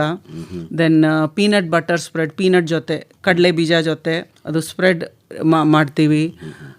ಮತ್ತು ಅದು ಸಿಪ್ಪೆ ರೋಸ್ಟ್ ಮಾಡುವಾಗ ಸಿಪ್ಪೆ ರಿಮೂವ್ ಮಾಡ್ತಿರಲ್ಲ ಚಾಕ್ಲೇಟ್ ಮಾಡೋಕ್ಕೆ, ಬರೀ ನಿಬ್ಸ್ ಅಂದರೆ ಬೀನ್ಸ್ ಮಧ್ಯದಲ್ಲಿ ಏನಿರುತ್ತೆ ಅದು ಮಾತ್ರ ಯೂಸ್ ಆಗುತ್ತೆ ಚಾಕ್ಲೇಟ್ಗೆ. ಸಿಪ್ಪೆ ವೇಸ್ಟ್ ಆಗಿ ಜನಗಳು ಬಿಸಾಕ್ಬಿಡುತ್ತೆ. ಬಟ್ ಅದು ಬಿಸಾಕ್ ಮಾಡೋಂಗಿಲ್ಲ. ಅದು ಟೀ, ಕೊಕ್ಕೋ ಟೀ, ಕಾರಣ 20% fat still is there in that ಸಿಪ್ಪೆ. ಅದು ಬರೀ ಅದು ಮಾತ್ರ ಟೀ ಮಾಡಂದರೆ ಅದು ತುಂಬ ಒಳ್ಳೆಯದು. ಆ ಥರ ದೆನ್ ಜ್ಯಾಮ್ ಅಲಾಂಗ್ ವಿತ್ ದಾಸವಾಳೆ ಹೂವು ಆ್ಯಂಡ್ ಬಾರ್ಬೆಡೋಸ್ ಚೆರಿ, ಅದು ನಿಬ್ಸ್ ಹಾಕಿಬಿಟ್ಟು ಜ್ಯಾಮ್ ಮಾಡ್ತೀವಿ. ಆ ಥರ ಸಮ್ 10-12 ಪ್ರಾಡಕ್ಟ್ಸ್ ನಾವು ಮಾಡ್ತೀವಿ. ಎಷ್ಟು ಥರ ಚಾಕ್ಲೇಟ್ ಮಾಡ್ತೀರಿ? Chocolate about 4-5 varieties. ಅದು ನಮ್ಮದು ಮಗನ್ ಜಾರ್ಜ್ ಅವನು ಮಾಡ್ತಾಯಿದೆ, ಅವಂದೇ ಅದು. ಇರಲಿ, ನೀವು ಹೇಳಿ ಏನೇನು ಥರ ಚಾಕ್ಲೇಟ್? ಸೊ 60% ಇದೆ, 70% ಇದೆ, 80% ಇದೆ. 60 ಅಂದರೆ 60% ಅದರಲ್ಲಿ ಕೊಕ್ಕೋ ಇರುತ್ತೆ. ಮತ್ತು 40% ಜಾಗ್ರಿ, ಅದು ಆರ್ಗ್ಯಾನಿಕ್ ಜಾಗ್ರಿ ಪೌಡ್ರು. ಚಾಕ್ಲೇಟ್ ಮಾಡುವಾಗ ಯಾವುದೊಂದು ಮಾಡಲಿ, ಬಟ್ ಎಷ್ಟು ಇಂಗ್ರೀಡಿಯೆಂಟ್ಸ್ ಕಮ್ಮಿ ಇರುತ್ತೆ ಅಷ್ಟು ಆ ಪ್ರಾಡಕ್ಟ್ ಚೆನ್ನಾಗಿರುತ್ತೆ. ಅದು ನಾವು ಜನಗಳೆಲ್ಲರೂ ಅದು ಗೊತ್ತಿರ್ಬೋದು. ಜಾಸ್ತಿ ಪ್ರಾಡಕ್ಟ್ಸ್, ಜಾಸ್ತಿ ಇಂಗ್ರೀಡಿಯೆಂಟ್ಸ್ ಅಂದರೆ ಅದರಲ್ಲಿ ಅನ್ವಾಂಟೆಡ್ ಎಲಿಮೆಂಟ್ಸ್ ಎಲ್ಲ ಬರುತ್ತೆ, ಪ್ರಿಸರ್ವೇಟಿವ್ಸ್ ಆ್ಯಂಡ್ ಇಮಲ್ಸಿಫೈಯರ್ಸ್. ಅದು ಆರೋಗ್ಯಕ್ಕೆ ಒಳ್ಳೆಯದಲ್ಲ. ಸೊ ನಮ್ಮ ಪ್ರಾಡಕ್ಟು ಬರೀ ಬೆಲ್ಲ, ಅದು ಆರ್ಗ್ಯಾನಿಕ್ ಬೆಲ್ಲ, ಮತ್ತು ನಮ್ಮದು ಆರ್ಗ್ಯಾನಿಕ್ ಇರುತ್ತಲ್ಲ ನಿಬ್ಸು. ಅದು 60%ಅಲ್ಲಿ 60% ಕೊಕ್ಕೋ, 40% ಜಾಗ್ರಿ, 70%ಅಲ್ಲಿ 70% ಕೊಕ್ಕೋ, ಆ್ಯಂಡ್ 30% ಜಾಗ್ರಿ ಆ ಥರ. ಮತ್ತು 60% ಒಂದು ಆಮಂಡ್ಸು ಮಾಡ್ತೀವಿ. 4 ವೆರೈಟಿ ಈಗ ಇದೆ. ಮತ್ತು ಕೊಕ್ಕೋ ಲಡ್ಡು ಇದೆ. ಕೊಕ್ಕೋ ಲಡ್ಡು ಅಂದರೆ ಇದು ಕೊಕ್ಕೋ ಆ್ಯಂಡ್ ಜಾಗ್ರಿದು 40% 20% ನಮ್ಮದು ಇದು ಹುರಿ ಹಿಟ್ಟು ಹೇಳ್ತಾರಲ್ಲ ರಾಗಿದು ಅದು. ಸೊ ಇದು 3 ಕಾಂಬಿನೇಷನ್ ಬರುವಾಗ ಇದು ಡಯಾಬಿಟೀಸ್ ಅವ್ರಿಗೆ ತುಂಬ ಒಳ್ಳೆಯದು. ಅದು ಟೆಸ್ಟ್ ಮಾಡಿದೆ, ಅವ್ರದ್ದು ಗ್ಲೈಸಿಮಿಕ್ ಇಂಡೆಕ್ಸ್ ರೈಸ್ ಆಗಲ್ಲ. ಅದು ಹಂಗೆ 2 ಲಡ್ಡು ತಿನ್ನಂದರೆ ಏನೂ ಇಲ್ಲ. ಅದಕ್ಕೆ ಸ್ವೀಟ್ ಟೂತ್ ಇರೋರಿಗೆ ಅವ್ರಿಗೆ ದುಃಖ ಬೇಡ, ಅವ್ರಿಗೆ ಇದು ತಿನ್ಬೋದು. ಅದು ಬರೀ ಚಾಕ್ಲೇಟ್. ತಂಕಚ್ಚನವರ, ಈಗ ತಾವು ಕೋಕೋ ಬೇಸಾಯದ ಬಗ್ಗೆ ಒಂಚೂರು ಹೇಳಿ. ಅಂದರೆ ಯಾವ ತಳಿಯನ್ನು ತಾವು ಬೇಸಾಯ ಮಾಡೋದು ಮತ್ತು ಹೇಗೆ ಅದನ್ನು ಹಾಕ್ಕೊಂಡಿದ್ದೀರಿ? ಈಗ ಯಾರಾದರೂ ಕೋಕೋ ಬೆಳಿತೀನಿ ಅಂತಾದರೆ ಯಾವ ರೀತಿ ಬೆಳಿಬೇಕು ಹೇಳಿ. ಹೌದು, ಕೋಕೋ ಆರೋಗ್ಯಕ್ಕೆ ಒಳ್ಳೆಯದು, ಅದು ಒಂದು ವಿಷಯ. ಸೆಕೆಂಡ್, ಇದು ಬೆಳೆಯೋದು ತುಂಬ ಈಸಿ ಇದೆ. ಇದು ಇಂಡಕ್ರಾಪ್ ಆಗಿ ಇದಕ್ಕೆ ಕೊಕ್ಕೋಕ್ಕೆ ಏನಂದರೆ ಒಂದು 50 to 60% ನೆರಳು ಇರಬೇಕು. ಈಗ ನಮ್ಮ ಮೈಸೂರು ಅಲ್ಲಾಂದರೆ ಈ ಥರ ಡ್ರೈ ಕ್ಲೈಮೇಟಲ್ಲಿ ಇದು ಸ್ವಲ್ಪ ಶೇಡ್ ಇದ್ದರೆ ಒಳ್ಳೆಯದು. ಮೊನೋಕ್ರಾಪು ಒಂದೊಂದು ಜಾಗದಲ್ಲಿ ಮಾಡ್ತಾ ಇದೆ, ಬಟ್ ಅದಕ್ಕೆ ಸ್ವಲ್ಪ ನೀರು ಕೊಡಬೇಕು. This is a tropical crop. Roots ಎಲ್ಲ ತುಂಬ ಕೆಳಗಡೆ ಹೋಗಲ್ಲ, ಅದಕ್ಕೆ ಇದು ಇಂಡಕ್ರಾಪ್ ಆಗಿ ಮಾಡ್ಬೋದು. ತಳಿ ಏನಾದ್ರು ಇದೆಯಾ ಸರ್ ಇದರಲ್ಲಿ? ವೆರೈಟಿ ಇದೆ. ಕೊಕೋಯಲ್ಲಿ ಮುಖ್ಯವಾಗಿ 3 ವೆರೈಟಿ ಇದೆ. ಫಾರೆಸ್ಟ್ ಹೀರೋ, ಕ್ರೇಯೋಲಾ, ಟ್ರಿನಿಟಾರಿಯೋ, ಬೇರೆ ನ್ಯಾಷನಲ್ಲೇ ಅದೆಲ್ಲ ಇದೆ. ಬಟ್ ಇಂಡಿಯಾದಲ್ಲಿ ಮ್ಯಾಕ್ಸಿಮಮ್ ಇದು ಫಾರೆಸ್ಟ್ ಹೀರೋ ಅಂದ್ಬಿಟ್ಟು ಒಂದು ವೆರೈಟಿ ಇದೆ. ಅದು ತುಂಬ ಒಳ್ಳೆ variety. They are more disease resistant. ಇದು ಸಸಿ ಎಲ್ಲಿ ಸಿಗುತ್ತೆ? ಸಸಿ ಈಗ ಡೆವಲಪ್ ಮಾಡೋಕ್ಕೆ ತುಂಬ ಈಸಿ ಇದೆ ಸರ್. ಒಳ್ಳೆ ತೋಟದಲ್ಲಿ ಹೋಗಿ ಒಳ್ಳೆ ಮರದ್ದು ಒಳ್ಳೆ ಫ್ರೂಟ್ಸ್ ತಗೊಬಂದು ಅದಕ್ಕೆ ಎಲ್ಲ ನಾನು ಟ್ರೈನಿಂಗ್ ಕೊಡ್ತಾ ಇದ್ದೀನಿ. ನೀವು ನಿಮ್ಮ ಜಮೀನಲ್ಲಿ ಒಳ್ಳೆ ಸಸಿ ಡೆವಲಪ್ ಮಾಡ್ಬೋದು. ಈಗ ಅವರೇ ಮಾಡ್ಕೋಬೋದು. ಈಗ ನೀವೇನಾದರೂ ಸಸಿ ಮಾಡಿ ಕೊಡ್ತಾ ಇದ್ದೀರಾ? ನಾನು ಪ್ಲಾನ್ ಮಾಡ್ತಾ ಇದ್ದೀನಿ, ಯಾಕಂದರೆ ತುಂಬ ಡಿಮಾಂಡ್ ಇದೆ. ಬಟ್ ಅಷ್ಟೊಂದು ಮಾಡೋಕ್ಕೆ ಆಗೋದಿಲ್ಲ, ಅದಕ್ಕೆ ಗೈಡ್ ಮಾಡ್ಬೋದು. ಅಂದರೆ ಯಾವ ಥರ ಮಾಡ್ಕೋಬೇಕು ಅಂತೀರಿ ಸಸಿನ? ಇದು ಸಸಿ ಒಳ್ಳೆ ಗಿಡ ತಗೊಂಡು ಅದರಲ್ಲಿ ಒಂದು 60% ಬೀಜ ತಗೋಬೋದು. 30% ಅದರಲ್ಲಿ ವೇಸ್ಟ್ ಆಗುತ್ತೆ. Both end you have to remove it. ಆ ಬೀಜ ತಗೊಂಡು ನರ್ಸರಿ ಪ್ಯಾಕೆಟಲ್ಲಿ ಹಾಕಿದರೆ ಅದು 1 ತಿಂಗಳಲ್ಲಿ ಬಂದ್ಬಿಡ್ತದೆ, ಮೇಲೆ ಬಂದ್ಬಿಡ್ತದೆ. ಆಮೇಲೆ ಅದೊಂದು 5-6 ತಿಂಗಳಾದಮೇಲೆ ಪುನಃ ನಾಟಿ ಮಾಡ್ಬೋದು. ತುಂಬ ಈಸಿ ಇದೆ ಸರ್. ಎಲ್ಲ ತೋಟದಲ್ಲೂ ಬೆಳಿಬೋದಾ? ಎಲ್ಲ ತೋಟದಲ್ಲಿ ಬೆಳಿಬೋದು. ಇದು ನಾಟಿ ಮಾಡಿದ್ಮೇಲೆ 2 ವರ್ಷ ಆದಮೇಲೆ ಇದು ಫ್ರೂಟ್ ಕೊಡ್ತಾರೆ. ಆಮೇಲೆ ಮೇನ್ ಅಡ್ವಾಂಟೇಜ್ ಏನಂದರೆ ಈ ಕೊಕ್ಕೋ ಅಂದರೆ ಅದ್ರ ಲೈಫ್ ಬಂದು ಒಂದು 80 to 100 years ಇರ್ತದೆ. ಹೌದು. ಅದಕ್ಕೆ and depending on the climate full year ಇದು ಕ್ರಾಪ್ ಕೊಡ್ತಾ ಇದೆ. ಪೂರ್ತಿ ವರ್ಷ ಕೊಡ್ತಾ ಇದೆ. ಯಾವಾಗಲೂ ಬರ್ತಾ ಇದೆ, ಡಿಪೆಂಡಿಂಗ್ ಆನ್ ದ ಕ್ಲೈಮೇಟ್. ಈಗ ಮೈಸೂರು ಕ್ಲೈಮೇಟಲ್ಲಿ 12 months ಕ್ರಾಪ್ ಬರ್ತಾ ಇದೆ. ಅದಕ್ಕೆ ನಾನು 12 months ಹಾರ್ವೆಸ್ಟ್ ಫೆಸ್ಟಿವಲು ಮಾಡ್ತಾ ಇದೆ. ಈಗ ಏನು ಅಂತರದಲ್ಲಿ ಹಾಕೋಬೇಕು? ಒಂದು ಗಿಡದಿಂದ ಒಂದು ಮಿನಿಮಮ್ 10 feet ಇರಬೇಕು. ಇದು ಹೊರಿಸೊಂಡಲ್ ಡೆವಲಪ್ಮೆಂಟ್ ಜಾಸ್ತಿ ಇದೆ, ವರ್ಟಿಕಲ್ ಜಾಸ್ತಿ ಹೋಗಲ್ಲ. ಒಂದು 10 to 15 feet ಮೇಲೆ ಹೋಗುತ್ತೆ. ಆಮೇಲೆ ಇದು ಪ್ರೂನಿಂಗ್ ಎಲ್ಲ ಮಾಡಬೇಕು. ಅದಕ್ಕೆ ಕನ್ಸಲ್ಟೆನ್ಸಿಯು ನಾನು ಕೊಡ್ತಾ ಇದ್ದೀನಿ. ಈಗ ಸುಮಾರು ಜನ ಬಂದು ಕೇಳ್ತಾ ಇದ್ದಪ್ಪ ಹೆಂಗೆ ಮಾಡಬೇಕು, ಏನು ಮಾಡಬೇಕು ಅಂದರೆ ಅದೆಲ್ಲ ನೋಡಿಬಿಟ್ಟು ಸಾಯಿಲ್ ಟೆಸ್ಟ್ ಎಲ್ಲ ಮಾಡಿ ಅದಕ್ಕೆ ಕರೆಕ್ಟಾಗಿ ಆರ್ಗ್ಯಾನಿಕ್ ಆಗಿ ಮಾಡಿದರೆ ತುಂಬ ಒಳ್ಳೆ ಕ್ರಾಪ್ ಇದು. ಒಂದು ತೆಂಗಿನ ಮರ ಜಾಗದಲ್ಲಿ ಸುಟ್ಟು 4 ಕೊಕ್ಕೋ ಗಿಡ ಆಗ್ಬೋದು. ಇದು ರೆವೆನ್ಯೂ ಬಂದ್ಬಿಟ್ಟು ಒಂದು ಕೊಕ್ಕೋ ಗಿಡ ಅಂತ ಒಂದು ತೆಂಗಿನ ಮರದ ಎಷ್ಟು ರೆವೆನ್ಯೂ ಇದೆ ಅಷ್ಟು ಬಂದ್ಬಿಡ್ತದೆ. ಎಷ್ಟು kg ಇಳುವರಿ ಬರ್ಬೋದು ಒಂದು ಮರ ಗಿಡದಲ್ಲಿ? ಒಳ್ಳೆ ಮರದಲ್ಲಿ ಒಂದು 4-5 kg ಡ್ರೈ ಬೀನ್ಸ್ ಬರ್ಬೋದು. ವೆಟ್ ಬೀನ್ಸ್ ಅಂದರೆ ಒಂದು 15-20 kg ಬರ್ಬೋದು. ಅಂದರೆ ಒಂದು 3 to 4,000 rupees per annum ಒಂದು ಟ್ರೀಯಿಂದ ಆರಾಮಾಗಿ ಸಿಗ್ಬೋದು. ಗೊಬ್ಬರ ಎಲ್ಲ ಏನು ಹಾಕ್ಬೇಕಾಗತ್ತೆ? ಗೊಬ್ಬರ ಈಗ ಹಸು ಇದ್ದರೆ ಜೀವಾಮೃತ ಮಾಡ್ಬೋದು, ಅಲ್ಲಾಂದರೆ ಬೇರೆ ಸಾವಯವ ಕೃಷಿಯಲ್ಲಿ ಚೆನ್ನಾಗಿ ಮಾಡ್ಬೋದು. ನೀವೇನೇನು ಮಾಡ್ತಾ ಇದ್ದೀರಿ ಸರ್? ನಾನು ಹಸು ಇಟ್ಕೊಂಡಿದ್ದೀರಾ? ನನ್ನ ಹಸು ಇದೆ, ಹಳ್ಳಿಗರ ಹಸು ಇದೆ. ಎಷ್ಟಿದೆ ಸರ್? ಒಂದಿದೆ ಈಗ ಸದ್ಯಕ್ಕೆ. ಒಂದರಲ್ಲಿ ಅದರಿಂದ ಜೀವಾಮೃತ ಮಾಡ್ತಾ ಇದ್ದೀನಿ. ಪ್ರತಿ 1 ತಿಂಗಳಲ್ಲಿ ಒಂದು ಸೇರಿ ಜೀವಾಮೃತ ನಾನು ಡ್ರಿಪ್ ಇರಿಗೇಷನ್ ಸಿಸ್ಟಮ್ ಇದೆ ಅದರಲ್ಲಿ ಕಳಿಸ್ತಾ ಇದ್ದೀನಿ. ಆಮೇಲೆ ಕಷಾಯ ಮಾಡ್ತಾ ಇದ್ದೀನಿ. ಏನೋ ಡಿಸೀಸ್ ಏನಿದ್ರೆ, ಏನು ಇನ್ಸೆಕ್ಟ್ ಏನಿದ್ರೆ ಅದು ಸ್ಪ್ರೇ ಮಾಡೋಕ್ಕೆ, ಮೀಲಿ ಬ್ಯಾಗ್ಸ್ ಅದಕ್ಕೆಲ್ಲ ಸ್ಪ್ರೇ ಮಾಡೋಕ್ಕೆ ಕಷಾಯನೂ ಮಾಡ್ತಾ ಇದ್ದೀನಿ. ಬೇರೆ ಏನು ಸಮಸ್ಯೆ ಇಲ್ವಾ ರೋಗ ಕೀಟಗಳದ್ದು ಈ ಕೋಕೋ ಬೆಳೆಗೆ? ಬೇರೆ ವ್ಯವಸಾಯ ಥರ ಹಾರ್ಟಿಕಲ್ಚರ್ ಥರ ಸ್ವಲ್ಪ ಬಂದ್ಬಿಡ್ತದೆ, ರೋಗಗಳೆಲ್ಲ ಬಂದಿರುತ್ತೆ. ಬಟ್ ಅದೆಲ್ಲ ರೆಸಿಸ್ಟೆಂಟ್ ಆಗಿ ನೋಡಿದರೆ ಇದು ತುಂಬ ಒಳ್ಳೆಯದು ಸರ್, ಏನು ಪ್ರಾಬ್ಲಮ್ ಏನಿಲ್ಲ. ಓಕೆ. ಈಗ ನೀವು ಆರಂಭ ಮಾಡಿದಾಗ ಸಸಿಗಳನ್ನು ಎಲ್ಲಿಂದ ತಂದ್ರಿ? ನಾನು ಮಾಡುವಾಗ ಇದರಲ್ಲಿ ಮಾರ್ಕೆಟ್ ಇರಲಿಲ್ಲ, ಅದಕ್ಕೆ ನಾನು ವಯನಾಡ್ ನರ್ಸರಿನ ತಗೊಂಡಿದ್ದು. ಆಮೇಲೆ ಇಲ್ಲಿ ಕ್ಯಾಡ್ಬರಿ ಅವರು ಈಗಲೂ ಸೇಲ್ ಮಾಡ್ತಾ ಇದೆ, ಅಲ್ಲಿಂದ ತೊಗೊಂಡಿದ್ದು. ಅದೆಲ್ಲ ತುಂಬ ಕಮರ್ಷಿಯಲ್ ಆಗಿ ಬರ್ತಾ ಇದೆ. ಅದಕ್ಕೆ ಅದು 2 years ಆದಮೇಲೆ ಗೊತ್ತಾಗುತ್ತೆ ಒಂದೊಂದು ಗಿಡದಲ್ಲಿ ಫ್ರೂಟ್ಸ್ ಚೆನ್ನಾಗಿ ಬರಲ್ಲ. ಅದಕ್ಕೆ ಓನ್ ಆಗಿ ಡೆವಲಪ್ ಮಾಡಿದರೆ ಗ್ಯಾರಂಟಿ ಒಳ್ಳೆ ಗಿಡಗಳು ಬಂದ್ಬಿಡ್ತದೆ. ಓಕೆ. ಅಂದರೆ ತಾವು ಹೇಳೋದು 3 ವರ್ಷಕ್ಕೆ ಫಸಲು ಶುರುವಾಗುತ್ತೆ ಅಂತ. 2 years 2 years 2 ವರ್ಷಕ್ಕೆ ಅಲ್ವಾ? ಕಂಟಿನ್ಯೂಸ್ ಆಗಿ ಫಸಲು ಕೊಡ್ತಾ ಹೋಗುತ್ತೆ. ಈಗ ಅದರದ ಕಟಾವು, ಅದರ ನಂತರದ ಸಂಸ್ಕರಣೆ ಅದೆಲ್ಲ ಹೇಗೆ? ಪ್ರೂನಿಂಗ್ ಮಾಡ್ಕೊಂಡಿರಬೇಕು. ಜಾಸ್ತಿ ವೆಜಿಟೇಟಿವ್ ಗ್ರೋತ್ ಆಗಿದರೆ ಫ್ರೂಟ್ಸ್ ಬರಲ್ಲ. ಆಮೇಲೆ ಅದಕ್ಕೆ ವೆಂಟಿಲೇಷನ್ ಆಮೇಲೆ ಲೈಟ್ ಬರೋಕ್ಕೆ ಪ್ರೂನಿಂಗ್ ಚೆನ್ನಾಗಿ ಮಾಡಬೇಕು. But that all depends on area to area, climate to climate. ಒಂದು ಜಾಗದಲ್ಲಿ ಏನು ಪ್ರಾಕ್ಟೀಸ್ ಅದು ಕಾಪಿ ಪೇಸ್ಟ್ ಮಾಡಬಾರ್ದು. ಓಕೆ. ಅಲ್ಲ, ಈಗ ಅದು ಕಟಾವು ಮಾಡೋದು ಹೇಗೆ ಅಂತ, ಯಾವ ಹಂತದಲ್ಲಿ ಇದನ್ನ ಕಾಯಿನ ಬಿಡಿಸಿ? ಕಾಯೋದು ನೋಡಿ, ಇದು ಬಂದವಾಗ ಗ್ರೀನ್ ಕಲರ್ ಇರ್ತದೆ. ಹಣ್ಣು ಆದಮೇಲೆ ಆಫ್ಟರ್ ಫ್ಲವರಿಂಗ್, ಆಫ್ಟರ್ 4 months 4 ತಿಂಗಳಾದಮೇಲೆ ಕಟಾವಕ್ಕೆ ರೆಡಿ ಆಗುತ್ತೆ. ಕಲರ್ ಚೇಂಜ್ ಆಗುತ್ತೆ, ಹಣ್ಣು ಕಲರು ಎಲ್ಲೋ ಅಲ್ಲಾಂದರೆ ಆರೆಂಜ್ ಕಲರ್ ಬಂದ್ಬಿಡ್ತದೆ. ಅದು ಕಟಾವು ಮಾಡಿ ಕರೆಕ್ಟ್ ಟೈಮಲ್ಲಿ ಕಟಾವು ಮಾಡಿ ಕರೆಕ್ಟಾಗಿ ಫರ್ಮೆಂಟ್ ಮಾಡಿದರೆ, ಆಮೇಲೆ ಕರೆಕ್ಟಾಗಿ ಡ್ರೈಯಿಂಗ್ ಮಾಡಿ ಅದು ಪ್ರಾಪರಾಗಿ ರೋಸ್ಟ್ ಮಾಡಿದರೆ ಚಾಕ್ಲೇಟ್ ಬೆಸ್ಟ್ ಚಾಕ್ಲೇಟ್ ಬಂದ್ಬಿಡ್ತದೆ. ಓಕೆ. ಅಂದರೆ ಈಗ ಮೊದಲನೇದು ಕಟಾವು ಮಾಡಬೇಕು. ಹೌದು. ಆಮೇಲೆ ಒಳಗಡೆ ಬೀಜ ಎಲ್ಲ ತೆಗೆದ್ಬಿಟ್ಟು ಅದು ಫರ್ಮೆಂಟ್ ಮಾಡಬೇಕು. ಒಂದೊಂದು ಜನ ಫರ್ಮೆಂಟ್ ಮಾಡಲ್ಲ ಸುಮ್ಮನೆ, ಯಾಕೆಂದರೆ ಕಮರ್ಷಿಯಲ್ ಆಗಿ ಕೊಡುವಾಗ ಸುಮ್ಮನೆ ಒಣಸ್ಬಿಟ್ಟು ಕೊಡ್ತಾರೆ. ಅದರಲ್ಲಿ ಚಾಕ್ಲೇಟ್ ಮಾಡೋಕ್ಕೆ ಕಷ್ಟ. ಓಕೆ. ಓಕೆ. ಅಂದರೆ ಅದು ಲೋಳೆ ಥರ ಇರುತ್ತಲ್ವಾ? ಹೌದು. ಬೀಜಗಳು ಮ್ಯೂಕಸ್ ಥರ ಇರುತ್ತೆ. Correct. But that helps in fermentation. Okay. ಅದರಲ್ಲಿ ಶುಗರ್ ಕಂಟೆಂಟ್ ಇರ್ತದೆ.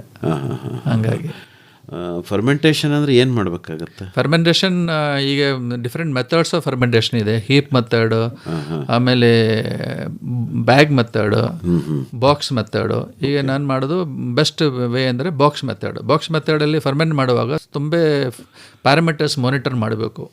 ಅದರಲ್ಲಿ ಟೆಂಪ್ರೇಚರು, ಬ್ರಿಕ್ಸ್, ಶುಗರ್ ಲೆವೆಲು, ಆಮೇಲೆ ಮಾಯಿಶ್ಚರ್ ಲೆವೆಲು, ಇದೆಲ್ಲ ಪ್ರತಿಯೊಂದು ಬ್ಯಾಚ್ಗೆ ಬ್ಯಾಚ್ ಬೈ ಬ್ಯಾಚ್ ಮಾನಿಟರ್ ಮಾಡಿ ಅದು ಮೇಂಟೈನ್ ಮಾಡ್ಕೊಂಡು ಹೋಗಬೇಕು. ಎಷ್ಟು ದಿವಸ ಮಾಡಬೇಕಾಗತ್ತೆ fermentation? Depending on the climate 6 to 7 days. Okay. ಆಮೇಲೆ ಅದನ್ನು ತೆಗೆದು ಒಣಗಿಸ್ಬೇಕು. ಒಂದು 3 to 4 days ಅಲ್ಲಿ ಒಣಗಿಸ್ಬೇಕು. ಬಿಸಿಲಲ್ಲಿ ಒಣಗಿಸ್ತಾರೆ ಒಳ್ಳೇದು. ಬಿಸಿಲಲ್ಲಿ ಒಂದೊಂದು ಜನ ಇದು ಸೌದೆಯಲ್ಲಿ ಒಣಗಿಸ್ತಾರೆ, ಅದೆಲ್ಲ ಟೇಸ್ಟ್ ಹೋಗ್ಬಿಡ್ತದೆ. ಡ್ರೈಯರಲ್ಲಿ ಎಲ್ಲ ಸರಿ ಬರಲ್ಲ, ತುಂಬ ಹೀಟ್ ಆಗಿಬಿಡ್ತದೆ. Sun dry is the best. Natural ಆಗಿ ಒಣಗಿಸಿ. ಬಟ್ ಎಲ್ಲವಾಗಲೂ ಸೂರ್ಯನ ಬಿಸಿಲು ಸಿಗಲ್ವಲ್ಲ, ಅದಕ್ಕೆ ಸುಮಾರು ಜನ ಇದು ಶೇಡ್ ನೆಟ್ ಮಾಡಿದರೆ ಸಾಕು ಸರ್. ಹೌದಾ? ಅದಕ್ಕೆ ನಾನೀಗ ಅದಕ್ಕೆ ಇದು ವ್ಯವಸ್ಥೆ ಮಾಡ್ತಾ ಇದ್ದೀನಿ, ಫೆಸಿಲಿಟಿ ಎಲ್ಲ ಮಾಡಿದ್ದೀನಿ. ಸೊ ನಾನು ನಮ್ಮ ಹತ್ರ ಅಕ್ಕಪಕ್ಕವರ ಫಾರ್ಮರ್ಸ್ ಎಲ್ಲ ಈಗ ಡೆವಲಪ್ ಮಾಡಿದೆ, ನಾಟಿ ಮಾಡ್ತಾ ಇದೆ. ಅವರು ನನಗೆ ಫ್ರೂಟ್ ನಾನು ಬೈಬ್ಯಾಕ್ ಮಾಡ್ತಾ ಇದ್ದೀನಿ. ಅಂದರೆ ನೀವೇ ಈಗ ಸಸಿಯನ್ನು ರೈತರಿಗೆ ಕೊಟ್ಟು ಅವರಿಂದ ಕೋಕೋ ಕಾಯನ್ನು ಖರೀದಿ ಬೈಬ್ಯಾಕ್ ಏನು ಮಾಡಿದಿರಿ ವ್ಯವಸ್ಥೆ ಹೇಳ್ಬಿಡಿ ಸರ್ ವಿವರವಾಗಿ. ಅದು ಈಗ ಅವ್ರಿಗೂ ಕಂಪ್ಲೀಟ್ ಕನ್ಸಲ್ಟೆನ್ಸಿ ಕೊಡ್ತಾ ಇದ್ದೀನಿ, ಹಿಂಗೆ ನಾಟಿ ಮಾಡಬೇಕು. ಆಮೇಲೆ ಫ್ರೂಟ್ಸ್ ಬಂದಮೇಲೆ ಅವ್ರು ನನಗೆ ಫ್ರೂಟ್ಸೇ ಕೊಟ್ಬಿಡ್ತಾ ಇದ್ದೀನಿ. ಯಾಕಂದರೆ ಅದು ಕಟ್ ಮಾಡೋದು, ಫರ್ಮೆಂಟ್ ಮಾಡೋದು ಎಲ್ಲ ಅವ್ರಿಗೆ ಐಡಿಯಾ ಬರಲ್ಲ. ನಮ್ಮ ರೀತಿಯಲ್ಲಿ ಕರೆಕ್ಟಾಗಿ ನಾನು ಫರ್ಮೆಂಟ್ ಮಾಡಿ ನಾನು ಚಾಕ್ಲೇಟು ಅಲ್ಲಾಂದರೆ ಏನೋ ಮಾಡ್ತಾ ಇದ್ದೀನಿ. ಸೊ ಅವರಿಂದ ನಾನು ಬೈಬ್ಯಾಕ್ ಮಾಡ್ತಾ ಇದ್ದೀನಿ. ಮಾರ್ಕೆಟಿಂಗ್ ಅವ್ರಿಗೆ ತುಂಬ ಉತ್ತೇಜಿಸ್ತಾ ಇದ್ದೀರಿ ಕೋಕೋ ಬೆಳೆಯಕ್ಕೆ. ಹೌದು ಅಲ್ವೇ? ಈಗ ಅವರು ಹೋಗಿ ಕೋಕೋ ಬೆಳೆದ್ರೆ ಏನು ಬೆಳೀತಾರೆ ಅದನ್ನ ನೀವು ಖರೀದಿ ಮಾಡ್ತೀರಿ. ಹೌದು ಸರ್. ಅಲ್ವಾ? ಧಾರಣೆ ಏನು ಮುಂಚೆನೆ ಮಾತಾಡ್ಕೋತೀರಾ ಅವ್ರ ಹತ್ರ, ಏನು ಧಾರಣೆ ಖರೀದಿ ಮಾಡ್ತೀನಿ ಅಂತ? ಈಗ ನಾನು ಅವರು ಮಾರ್ಕೆಟಲ್ಲಿ ಕ್ಯಾಡ್ಬರೀಸ್ಗೆ ಸೇಲ್ ಮಾಡ್ತಾ ಇದೆ, ಅದರಿಂದ ಒಂದು 20 ರೂಪಾಯಿ ಜಾಸ್ತಿ ಕೊಡ್ತಾ ಇದ್ದೀನಿ. ಯಾಕಂದರೆ ಅವರು ರೈತರು, ನಾನು ರೈತರು, ಅವ್ರಿಗೂ ಬೆನಿಫಿಟ್ ಆಗಲಿ ಅಂದ್ಬಿಟ್ಟು, ಅವ್ರಿಗೂ ಒಂದು ಎನ್ಕರೇಜ್ಮೆಂಟ್ ಆಗಲಿ ಅಂದ್ಬಿಟ್ಟು ಅವ್ರಿಗೂ ನಾನು ಜಾಸ್ತಿ ರೇಟೇ ಕೊಡ್ತಾ ಇದ್ದೀನಿ. ಈಗ ನೀವು ಚಾಕ್ಲೇಟ್ ಮಾಡೋದಕ್ಕೆ ವ್ಯವಸ್ಥೆನ ನಿಮ್ಮ ಜಮೀನಲ್ಲಿ ಇಟ್ಕೊಂಡಿದ್ದೀರಿ? ಹೌದು ಸರ್. ಹೌದಾ? ಹೌದು. ಅಂದರೆ ನೀವು ಸ್ವತಃ ಚಾಕ್ಲೇಟನ್ನು ಮಾಡ್ತಾ ಇದ್ದೀನಿ. ಆಮೇಲೆ ತರಬೇತಿ ಕೇಂದ್ರ ಇದೆ. ಚಾಕ್ಲೇಟ್ ಮಾಡೋಕ್ಕೆ ಹೆಂಗೆ ಮಾಡಬೇಕು ಅಂತ ಟ್ರೈನಿಂಗು ಕೊಡ್ತಾ ಇದ್ದೀನಿ. ನೀವು 1 day ಟ್ರೈನಿಂಗು ಇದೆ, 3 days ಟ್ರೈನಿಂಗ್ ಇದೆ, 1 month ಟ್ರೈನಿಂಗು ಇದೆ. ಪರವಾಗಿಲ್ಲ. ಈಗ ನಾನು 1 month ಟ್ರೈನಿಂಗ್ ಅಂದರೆ ನಾನು ಬ್ಯಾಂಗ್ಳೂರಲ್ಲಿ ಇನ್ಸ್ಟಿಟ್ಯೂಟ್ ಇದೆ, ಲವ್1 ಅಕಾಡೆಮಿ ಅಂದೆ, ಅವ್ರ ಹತ್ರ ಕೊಲಾಬ್ರೇಟ್ ಮಾಡಿ 15 days ನಮ್ಮ ಫಾರ್ಮಲ್ಲಿ ಚಾಕ್ಲೇಟ್ ಬಗ್ಗೆ ತರಬೇತಿ ಕೊಡ್ತಾ ಇದ್ದೀನಿ. ಆಮೇಲೆ 15 days ಬ್ಯಾಂಗ್ಳೂರಲ್ಲಿ ಅವ್ರದ್ದು ಬೇಕಿಂಗ್, ಆಮೇಲೆ ಪೇಸ್ಟ್ರಿ ಆರ್ಟ್ಸ್ ಕಂಪ್ಲೀಟ್ ಟ್ರೈನಿಂಗ್ ಆದಮೇಲೆ ಅವರೊಂದು ಆಂಟ್ರಪ್ರನರ್ ಆಗಿ ಬಿಸ್ನೆಸ್ಸು, ಏನೋ ಒಂದು ಶಾಪು അല്ലെങ്കിൽ ಬೇಕರಿ ಎಲ್ಲ ಸ್ಟಾರ್ಟ್ ಮಾಡ್ಬೋದು. ಆ ಥರ ಆಪರ್ಚುನಿಟಿ ಕೊಡ್ತಾ ಇದೆ.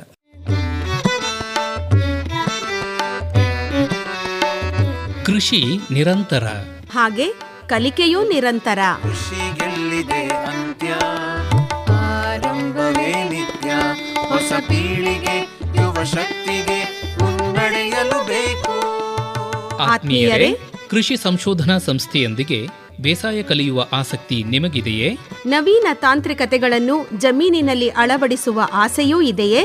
ಹಾಗಿದ್ದರೆ ತಪ್ಪದೇ ಆಲಿಸಿ ಕೃಷಿ ದೀವಿಗೆ. ಕೃಷಿ ದೀವಿಗೆ ಹೊಸ ಬೆಳಕಿಗೆ ಬೇಕು.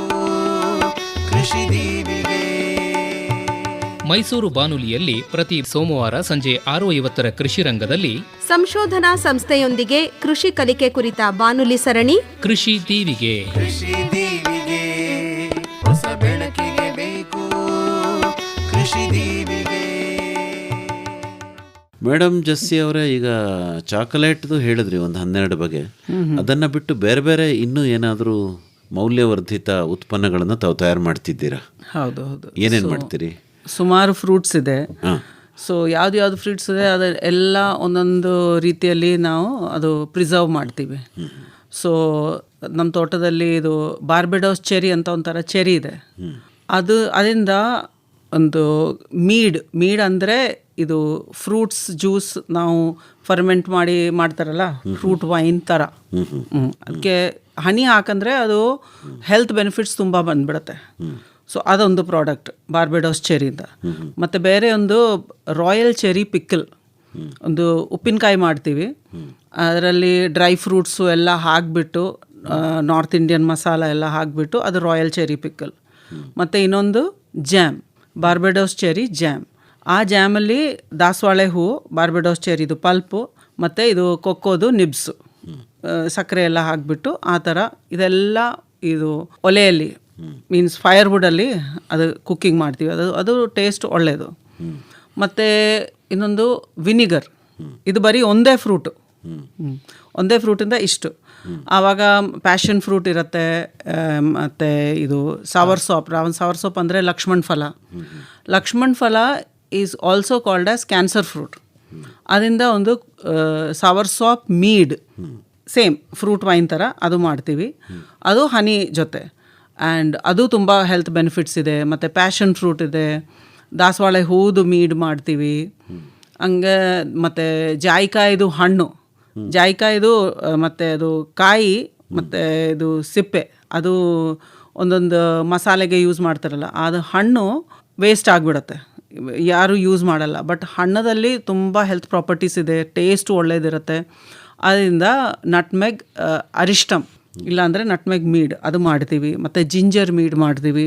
ಸೊ ಯಾವುದು ಪ್ರಾಡಕ್ಟ್ಸ್ ತೋಟದಲ್ಲಿ ಯಾವ್ದು ಹಣ್ಣುಗಳಿದೆ ಅದೆಲ್ಲ ಒಂದೊಂದು ರೂಪದಲ್ಲಿ ನಾನದು ಕನ್ವರ್ಟ್ ಮಾಡಿ ವ್ಯಾಲ್ಯೂ ಆಡೆಡ್ ಪ್ರಾಡಕ್ಟ್ಸ್ ಮಾಡ್ತೀವಿ. ಮೊರಿಂಗಾ ಪೌಡರ್ ಇದೆ, ನೋನಿ ಇದೆ. ಮೊರಿಂಗಾ ಅಂದರೆ ನುಗ್ಗೆ ಸೊಪ್ಪು ಶೇಡಲ್ಲಿ ಒಣಗಿಸ್ಬಿಟ್ಟು ಅದು ಪುಡಿ ಮಾಡಿ ಜಾಲರಿಯಿಂದ ತಳ್ಳಿಬಿಟ್ಟು ಫೈನ್ ಪೌಡರ್, ಅದು ಮೊರಿಂಗಾ ಪೌಡರ್ ಅಂತ. ಆ ಥರ ಮೊರಿಂಗಾ ಪೌಡರ್ ಎಲ್ಲ ನಾವು ಏನೇನು ಮಾಡ್ತೀವಿ ಅದರಲ್ಲಿ ಎಲ್ಲ ಹಾಕ್ಬೋದು. Moringa powder has got more calcium then milk.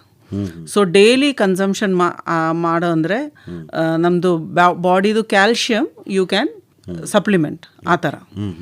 ಮತ್ತು ಟಿಸಾನ್ ಅಂತ ಒಂದು ಹರ್ಬಲ್ ಟೀ ಮಾಡ್ತೀವಿ. ಅದು ನಮ್ಮ ಹತ್ರ ತೋಟದಲ್ಲಿ ಬರುವ ಗೆಸ್ಟ್ಗೆಲ್ಲ ತುಂಬಾ ಇಷ್ಟ.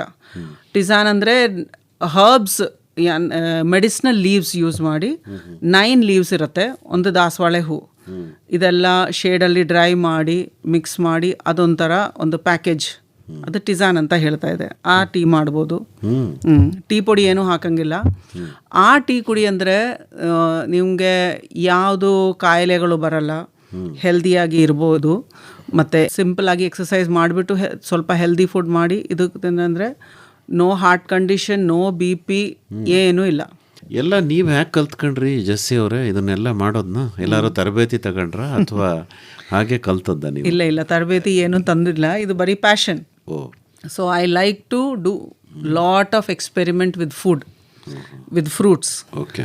ಸೊ ಅದು ನನಗೆ ಚಿಕ್ಕ ವಯಸ್ಸಿಂದ ಅದು ಒಂದು ಇಂಟ್ರೆಸ್ಟ್ ಇದೆ. ಮೊದಲ ಪ್ರಯೋಗ ತಂಗಚ್ಚನವ್ರ ಮೇಲೆನಾ ಮಾಡ್ತಾ ಇದ್ದೀವಿ? ಎಲ್ಲರ ಮೇಲೆ. ಎಲ್ಲರೂ ನಮ್ಮದು ಗಿನಿಪಿಗ್ಸ್. ಫ್ಯಾಮ್ಲಿಯಲ್ಲಿ ಎಲ್ಲರಿಗೆ ತುಂಬ ಇಷ್ಟ ಆಗುತ್ತೆ. ಅದಕ್ಕೆ ಸುಮಾರು ಫ್ರೆಂಡ್ಸು ಎಲ್ಲ ಅವ್ರಿಗೆ ಕೊಡುವಾಗ ಅವ್ರು ಹೇಳ್ತಾ ಇದೆ, oh you make it so good, why don't you sell, ಆ ಥರ ಸುಮಾರು ಟೈಮ್ ಹೇಳಿದೆ. ಅದು ಫೈನಲಿ ಅದು ಆ ಒಂದು ಚಾನ್ಸ್ ಬಂತು. ಓಕೆ. ತಂಗಚ್ಚನವರ, ಈಗ ಇಷ್ಟೆಲ್ಲ ಉತ್ಪನ್ನಗಳನ್ನು ತಾವು ತಯಾರು ಮಾಡ್ತಾ ಇದ್ದೀರಿ, ಇದರ ಮಾರಾಟಕ್ಕೆ ಏನು ವ್ಯವಸ್ಥೆ ಮಾಡ್ಕೊಂಡಿದ್ದೀರಿ? ಸರ್, ಮಾರಾಟ ಮಾಡೋಕ್ಕೆ ತುಂಬ ದೊಡ್ಡ ಮಾರ್ಕೆಟ್ ಇದೆ. ಯಾಕಂದರೆ ಈಗ ಸಿಟಿಯಲ್ಲಿ ಬ್ಯಾಂಗ್ಳೂರು ಅಲ್ಲಾಂದರೆ ಮೈಸೂರು ಎಲ್ಲ ಮೆಟ್ರೋ ಸಿಟಿಯಲ್ಲೂ ಜನಕ್ಕೆ ಹೆಲ್ತ್ ಈಸ್ ವೆರಿ ಪ್ರೊಮಿನೆಂಟ್. ಕೋವಿಡಲ್ಲಿ ಆಗುವಾಗ people have taken food as an investment, not an expenditure. ಅದಕ್ಕೆ ಅವರಿಗೆ ಹೆಲ್ತಲ್ಲಿ ಇನ್ವೆಸ್ಟ್ ಮಾಡ್ತಾರೆ. ಹೆಲ್ತ್ ಇದ್ದರೆ ಎಲ್ಲ ಚೆನ್ನಾಗಿದೆ, ಹೆಲ್ತ್ ಇಲ್ಲ ಅಂದರೆ ಏನು ಪ್ರಯೋಜನ ಇಲ್ಲ. ಅದಕ್ಕೆ ಅವರೆಲ್ಲರೂ ನೋಡ್ತಾ ಇದ್ದೆ ಆರ್ಗ್ಯಾನಿಕ್ ಆಗಿ ಚೆನ್ನಾಗಿ ಫುಡ್ ಎಲ್ಲೂ ಸಿಗುತ್ತೆ ಅಂತೆ. ಅದಕ್ಕೆ ಜನ ನಮ್ಮ ತೋಟದಲ್ಲಿ ಬಂದು ಅವ್ರು ನೋಡ್ಬಿಟ್ಟು ಎಲ್ಲ ಆರ್ಡರ್ ಮಾಡಿ ತೊಗೊಂಡು ಹೋಗ್ತಾ ಇದ್ದಾರೆ. ಅಂದರೆ ಆನ್ಲೈನಲ್ಲಿ ಅದೊಂದು ಇದೆ.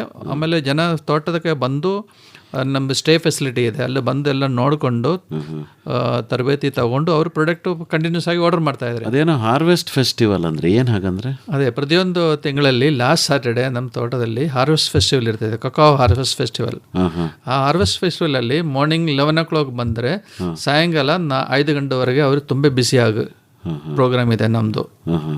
ಬಂದರೆ ಅವರು ಹೋಮ್ ಮೇಡ್ ಕೇಕ್, ಆಮೇಲೆ ಹರ್ಬಲ್ ಟೀ ಕೊಡ್ತಾ ಇದೆ, complete farm tour, introduction to all the trees and plants ಏನೇನಿದೆ ಅದೆಲ್ಲ ಅವ್ರಿಗೂ ಅರ್ಥ ಆಗುತ್ತೆ.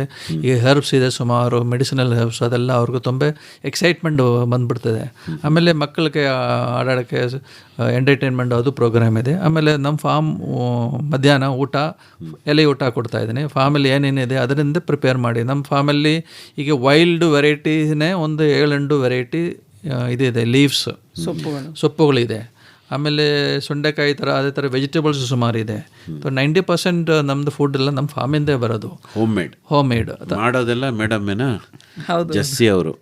ಓಕೆ. ಆಮೇಲೆ ಊಟ ಆದಮೇಲೆ ಅವ್ರಿಗೆ ಫುಡ್ ಸ್ಪಾ ಕೊಡ್ತಾ ಇದೆ. ನೋನಿ ಅಂದ್ಬಿಟ್ಟು ಒಂದು ಫ್ರೂಟ್ ಇದೆ, ಅದು ಒಳ್ಳೆ ಆ್ಯಂಟಿ ಇನ್ಫ್ಲಮೇಟ್ರಿ ಮೆಡಿಸಿನಲ್ ಫ್ರೂಟ್, ಅದರಿಂದ ಆಮೇಲೆ ಅವ್ರಿಗೆ ಮನೆಯಲ್ಲಿ ಚಾಕ್ಲೇಟ್ ಹೆಂಗೆ ಮಾಡಬೇಕು ಅಂತ ಅದು ತರಬೇತಿ ಕೊಡ್ತಾ ಇದೆ. ಕೊಕ್ಕೋ ಹೆಂಗೆ ಮನೆಯಲ್ಲಿ ಸಿಂಪಲ್ ಆಗಿ ಚಾಕ್ಲೇಟ್ ಹೆಂಗೆ ಮಾಡ್ಬೋದು ಅಂದೆ. ಬರೀ ಮಿಕ್ಸಿ ಜಾರಲ್ಲಿ ಗ್ರೈಂಡ್ ಮಾಡಿಬಿಟ್ಟು ಸಿಂಪಲ್ ಆಗಿ ಅದು ಕೊಕ್ಕೋ ಲಡ್ಡು, ಅದು ಯಾರು ಮಾಡ್ಬೋದು, ಅದು ಒಳ್ಳೆಯದು. ಆಮೇಲೆ ಇವರು ನಮ್ಮ ಜೆಸ್ಸಿ ಅವರು ಬಂದು ಒಂದು ಕೊಕ್ಕೋ ಸೆರೆಮನಿ ಇದೆ, ಅದ್ರ ಬಗ್ಗೆ ಅವ್ರು ಹೇಳ್ತಾರೆ. ಹೇಳಿ, ಅವ್ರ ಎಕ್ಸ್ಪರ್ಟು. ಏನು ಕೊಕ್ಕೋ ಸೆರೆಮನಿ? ಕೊಕ್ಕೋ ಸೆರೆಮನಿ ಅಂದರೆ ಸ್ವಲ್ಪ ಇಂಗ್ಲೀಷಲ್ಲಿ ಮಾತಾಡ್ತೀನಿ. 3000 years ago the Mayans in the Amazon jungle ಅವರು ಡಿಸ್ಕವರ್ ಮಾಡಿದೆ ಕೊಕ್ಕೋ ಫ್ರೂಟ್. ಸೊ ಅವರು ಅದು ತಿನ್ನುವಾಗ ಅವ್ರಿಗೆ ಅರ್ಥ ಆಯಿತು, ಇದು ಯಾವುದೋ ಒಂದು ನಾರ್ಮಲ್ ಫ್ರೂಟ್ ಏನೂ ಅಲ್ಲ, ಇದು some special fruit it is. And the fruit is so special and the taste is so different and it gives us so much of energy. This is food fit for the gods. ಅದಕ್ಕೆ ಅವರು ಇದಕ್ಕೆ ಒಂದು term ಕೊಟ್ಟಿದ್ದು ಥಿಯೋಬ್ರಹ್ಮ. ಅವ್ರದ್ದು ದೇವರಿಗೆ ಅದು offer ಮಾಡಿದೆ. ಆವಾಗ ತುಂಬ ಜನಗಳು ಹೊರಗಡೆಯಿಂದ ಬಂತು, ಅದೆಲ್ಲ ತಗೊಂಡು ಹೋಗಿ ಎಲ್ಲರಿಗೆ ಅದು ಅರ್ಥ ಆಯಿತು. ಸೊ ಕಕಾವ್ ಸೆರೆಮನಿಯಲ್ಲಿ ನಾವು ಒಂದು ಪೂಜೆ ಥರ ಮಾಡ್ತೀವಿ. ಅದರಲ್ಲಿ ಅವರು ಏನೇನೋ ಎಕ್ಸ್ಪೀರಿಯನ್ಸಸ್, ಅದು ಮಾಯನ್ಸ್ ಕಲ್ಚರ್, ಅದು ಸ್ವಲ್ಪ ಹೇಳ್ತೀನಿ. ಮತ್ತು ಇದು ಡೀಟೇಲ್ ಆಗಿ ಇಲ್ಲಿ ಹೇಳೋಕ್ಕಾಗಲ್ಲ, ಅದು ಎಕ್ಸ್ಪೀರಿಯನ್ಸ್ ಮಾಡಬೇಕು. So that is something very different, ಅದು ಎಲ್ಲಿ ಸಿಗಲ್ಲ. ಬಟ್ ಎಂಡಲ್ಲಿ ಆ ಒಂದು ಎಕ್ಸ್ಪೀರಿಯನ್ಸಿಂದ ಎಲ್ಲ ಜನಗಳು ಹೋಗುವಾಗ ಅವರು ತುಂಬ ಖುಷಿಯಾಗಿ ಮನೆಗೆ ಹೋಗ್ತಾ ಇದ್ದೆ. ಸೆರೆಮನಿಯಲ್ಲಿ ಏನಂದರೆ ಅದು ಒಂದು ಎಕ್ಸ್ಪೀರಿಯನ್ಷಿಯಲ್, ಮೆಡಿಟೇಟಿವ್, ಇಮರ್ಸಿವ್ ಎಕ್ಸ್ಪೀರಿಯನ್ಸ್. ಆಮೇಲೆ ಪ್ರಸಾದ ಆಗಿ ಅದು ಕೊಕ್ಕೋ ಡ್ರಿಂಕು ಕೊಡ್ತಾ ಇದೆ. ಹಂಗುವಾಗ ಅವ್ರಿಗೂ ಸ್ವಲ್ಪ ಏನಂದರೆ ಒಂದು ಮೈಂಡ್ ಫ್ರೆಶ್ ಆಗಿ connected with the nature. Okay. ಅಂದರೆ ಉಳಿಯೋ ವ್ಯವಸ್ಥೆನೂ ಇದೆ ಅವ್ರಿಗೆ, ನೀವೇ ಮಾಡಿದ್ದೀರಿ? ಹೌದು. ಅವರಲ್ಲೇ ಉಳ್ಕೊಂಡು ತರಬೇತಿ ತಗೊಂಡು ಅಲ್ವಾ? ಹೌದು. ಮತ್ತು ನಿಮ್ಮ ಉತ್ಪನ್ನಗಳನ್ನು ಕೂಡ ಖರೀದಿ ಮಾಡಿ ಹೋಗ್ಬೋದು. ಹೌದು. ಸೊ ಇದು this is another strategy, marketing. Correct. ಆಮೇಲೆ ವೈಟ್ ಲೇಬಲಿಂಗ್ ಮಾಡ್ತಾ ಇದ್ದೀನಿ. ವೈಟ್ ಲೇಬಲ್ ಅಂದರೆ ನಮ್ಮದು ಪ್ರಾಡಕ್ಟ್ ಚೆನ್ನಾಗಿದೆ ಅದು ನೋಡಿಕೊಂಡು ದೊಡ್ಡ ದೊಡ್ಡ ಕಂಪನಿಗಳೆಲ್ಲ ಬಂದು ಅವ್ರಿಗೂ ಮಾಡಿಕೊಡಿ ಅಂತ ಹೇಳ್ತಾ ಇದೆ. ಅದು ಈ ಇನಿಷಿಯೇಟ್ ಆಗಿದೆ. ಅದಕ್ಕೆ ಮಾರ್ಕೆಟ್ ಈಸ್ ವೆರಿ ಗುಡ್. ಯಾಕೆಂದರೆ ನೀವು ಎಲ್ಲರದ್ದು ಕೋಕೋ ಖರೀದಿ ಮಾಡ್ತೀನಿ ಎನ್ನುವಾಗ ಹೌದು ನಿಮ್ಮದೇ ಆದ ಪ್ಲ್ಯಾನ್ಸ್ ಇರಬೇಕಲ್ಲ ನಿಮಗೆ. ಹೌದು. ಫ್ಯೂಚರ್ ಪ್ಲ್ಯಾನ್ಸ್ ಏನು ನಿಮ್ಮದು? ಫ್ಯೂಚರ್ ಪ್ಲ್ಯಾನ್ಸ್ ಏನಂದರೆ ಈಗ ಒಂದು FPC ಮಾಡ್ತಾ ಇದೆ, ಫಾರ್ಮರ್ ಪ್ರೊಡ್ಯೂಸರ್ ಕಂಪನಿ. ಅದರಲ್ಲಿ ಲಾರ್ಜ್ ಗೋಡೌನ್ ಎಲ್ಲ ಕಟ್ಟಿ ಈಗ ರೈತರೆಲ್ಲ ಇದು ಪ್ಲ್ಯಾನ್ ಮಾಡ್ತಾ ಇದೆ. ಅವರಿಂದ ಕೊಕ್ಕೋ ಎಲ್ಲ ತಗೊಂಡು ನೀಟಾಗಿ ಫರ್ಮೆಂಟ್ ಮಾಡಿ ಫಸ್ಟ್ ಕ್ವಾಲಿಟಿ ಬೀನ್ಸ್ ಮಾರ್ಕೆಟ್ಗೆ ಕೊಡ್ಬೋದು. ಈಗ ಸುಮಾರು ಜನ ನಮ್ಮ ಕಡೆ ಬಂದು ಟ್ರೈನಿಂಗ್ ತಗೊಳ್ತಾ ಇದೆ. ಅವರೆಲ್ಲ ಚಾಕ್ಲೇಟೇಸ್ ಆಗಿಬಿಡ್ತದೆ ಮುಂದೆ. ಅವ್ರಿಗೆಲ್ಲ ಚೆನ್ನಾಗಿ ಬೀನ್ಸ್ ಬೇಕು. ಈಗ ಮಾಮೂಲಿ ಜನ ರೈತರು ಮಾಡ್ತಾರಲ್ಲ, ಅದು ಬೀನ್ಸ್ ಎಲ್ಲ ಚಾಕ್ಲೇಟ್ಗೆ ಚೆನ್ನಾಗಿಲ್ಲ, ಅದೆಲ್ಲ ಕಮರ್ಷಿಯಲ್ ಚಾಕ್ಲೇಟ್ಗೆ ಓಕೆ. ಬಟ್ ಕ್ರಾಫ್ಟ್ ಚಾಕ್ಲೇಟ್ಗೆ first quality properly matured, fermented, dried and roasted beans ಬೇಕು. ಅದು ಸುಲಭವಾಗಿ ಸಿಗಬೇಕು ಅಂದರೆ ಒಂದು 5 ವರ್ಷ ಮುಂಚೆ ಬಿಟ್ಟು ಬೇಕು ಅಂದರೆ ಈಗಲೇ ಅದು ನಾನು ಇನಿಷಿಯೇಟ್ ಮಾಡ್ತಾ ಇದ್ದೆ. Okay okay okay. ಬೇರೆ ಇನ್ನೂ ಏನಾದರೂ ಉತ್ಪನ್ನಗಳನ್ನು ತಯಾರು ಮಾಡೋ ಉದ್ದೇಶ ಇದೆಯಾ? ಇದು ಸದ್ಯಕ್ಕೆ ನಮ್ಮದು ಒಂದು 40+ ಪ್ರಾಡಕ್ಟ್ಸ್ ಇದೆ. 40 ಪ್ರಾಡಕ್ಟ್ ಇದೆ. ಬೇರೆ opportunities unending. Okay, unending. But ಈಗ ಫೋಕಸ್ ಸದ್ಯಕ್ಕೆ ಕೋಕೋ ರಿಲೇಟೆಡ್, ಆಮೇಲೆ ಫಾರ್ಮ್ ಪ್ರಾಡಕ್ಟ್ ರಿಲೇಟೆಡ್ ಇದೆ. ಟ್ರೈನಿಂಗ್ ಕೊಡ್ತಾ ಇದ್ದೀನಿ, ಕನ್ಸಲ್ಟೆನ್ಸಿನೂ ಕೊಡ್ತಾ ಇದ್ದೀನಿ. ನಿಮ್ಮ ಜೊತೆ ನಿಮ್ಮ ಮಕ್ಕಳು ಕೂಡ ಇನ್ವಾಲ್ವ್ ಆಗಿದ್ದಾರೆ? ಹೌದು, ನಮ್ಮದು 2 ಮಕ್ಕಳು. ಒಬ್ಬರು ಬ್ಯಾಂಗ್ಳೂರು ಕೆಲಸ ಮಾಡ್ತಾ ಇದೆ, ಮಗ ಈಗ ಅವರು ಮದುವೆ ಮಾಡಿದ್ದು. ಈಸ್ 27. ಅವ್ರ ಮಗ ಆಮೇಲೆ ಅವ್ರದ್ದು ವೈಫು, ಸೊಸೆ, ಇವರು ಇಬ್ಬರು ಸೇರಿಸಿ ನಮ್ಮ ತೋಟದಲ್ಲಿ ಫುಲ್ ಡೆಡಿಕೇಟೆಡ್ ಕೆಲಸ ಮಾಡ್ತಾ ಇದೆ. ಓಕೆ ಮೇಡಮ್, ಕನಸುಗಳೇನು? ವಾಟ್ ಆರ್ ಯುವರ್ ಏನು ಡ್ರೀಮ್ಸ್? ಸೊ ಟು ಕಂಟಿನ್ಯೂ ಇದೇ ಥರ ಆ್ಯಂಡ್ ಎವ್ರಿ ಇಯರ್ ನಾನು ಒಂದೊಂದು ಪ್ರಾಡಕ್ಟ್ಸ್ ನ್ಯೂ ಇಂಟ್ರೊಡ್ಯೂಸ್ ಮಾಡ್ತೀವಿ, ಆ್ಯಡ್ ಮಾಡ್ತಾ ಹೋಗ್ತೀವಿ. ಲೇಟೆಸ್ಟ್ ಆಗಿ ಆ್ಯಡ್ ಮಾಡಿದೆ ನಮ್ಮದು ಗೋವಾ ಮೀಡು, ಮತ್ತು ಇದು ಕೊಕ್ಕೋ ಫ್ರೂಟ್ ಸ್ಪ್ರೆಡ್, ಜ್ಯೂಸಿಂದ ಜ್ಯಾಮ್ ಥರ. ಓಕೆ, ಅದು ಅಂದರೆ ಭಾಳಷ್ಟು ಬೆಳೆಗಳನ್ನು ನೀವು ಹಾಕಿದ್ದೀರಿ. ಹೌದು, ಕೋಕೋನ ಮೇಜರ್ ಆಗಿ ಕಾನ್ಸಂಟ್ರೇಟ್ ಮಾಡಿದ್ದೀರಿ, ಆದರೆ ಬೇರೆ ಬೆಳೆನೇನು ನೀವು ಕಡೆಗಣಿಸಿಲ್ಲ, ಎಲ್ಲವೂ ಇದೆ ಬೆಳೆ ನಿಮ್ಮಲ್ಲಿ. ಹೌದೌದು ಅಲ್ವಾ? ಹೌದೌದು. ಕೊಕ್ಕೋ ಆದಮೇಲೆ ನಮ್ಮ ಹತ್ರ ಕೋಕೋನಟ್, ಅರೆಕೋನಟ್ ಮೇನ್ ಕ್ರಾಪ್, ಆಮೇಲೆ ಫ್ರೂಟ್ ಟ್ರೀಸ್ ಇದೆ. 100 ವೆರೈಟಿ ಪ್ಲಾಂಟ್ಸ್ ಇದೆ ನಮ್ಮ ಜಮೀನಲ್ಲಿ. ಒಂದು 26,000 ಟ್ರೀಸ್ ಇದೆ. ಅದರಲ್ಲಿ ಗಂಧ ಮರವೂ ಇದೆ. ಗಂಧ ಮರದಿಂದನೂ ಚಾಕ್ಲೇಟ್ ಮಾಡಬೇಕು, ಹಂಗೆ ಸ್ವಲ್ಪ ಡಿಮಾಂಡ್ ಬಂದಿದೆ. Sandal chocolate. That is the future plan. Okay, that's the future. ಕೇಳೋದಕ್ಕೆ ತುಂಬ ಚೆನ್ನಾಗಿದೆ ಅಲ್ವಾ? ಹೌದು ಸರ್. ನೋಡಿ, ಇಬ್ಬರು ಕೂಡ ಕಷ್ಟಪಟ್ಟು ಒಂದು ಕನಸನ್ನು ಇಟ್ಟು ತೋಟ ಕಟ್ಟಿದ್ದೀರಿ. ಹೌದು, ಕನಸುಗಳು ನನಸಾಗಬೇಕು ಅಂದ್ರೆ ಪರಿಶ್ರಮ ಇರಬೇಕು, ಅದು ಕೂಡ ಇದೆ ಇಬ್ಬರಲ್ಲೂ ಅಲ್ವಾ? Lot of hard work. Yes, ಮುಂದೇನೂ ನಿಮ್ಮ ಕನಸುಗಳನ್ನು ಅಚೀವ್ ಮಾಡಲಿ. ಈಗ ನಮ್ಮ ಕೇಳುಗರು ನಿಮ್ಮ ಜೊತೆ ನೇರವಾಗಿ ಮಾತಾಡಬೇಕು, ವಿಚಾರಗಳನ್ನು ಹಂಚ್ಕೋಬೇಕು ಅಂದರೆ ಸಂಪರ್ಕ ಮಾಡೋದಕ್ಕೆ ತಮ್ಮ ಮೊಬೈಲ್ ಸಂಖ್ಯೆ ತಂಗಚ್ಚನ್ ಚಂಬೋಟಿ ಅವರು ದಯಮಾಡಿ ಹೇಳಿ. We are blessed to be at the right place at the right time. Okay. So we want more people to come into this bracket. ನಿಮ್ಮ ನಂಬರ್ ಶೇರ್ ಮಾಡ್ತೀನಿ. ನಮ್ಮದು ಬಂದು 9845190577. ಇನ್ನೊಮ್ಮೆ ಹೇಳ್ತೀರಾ? 9845190577.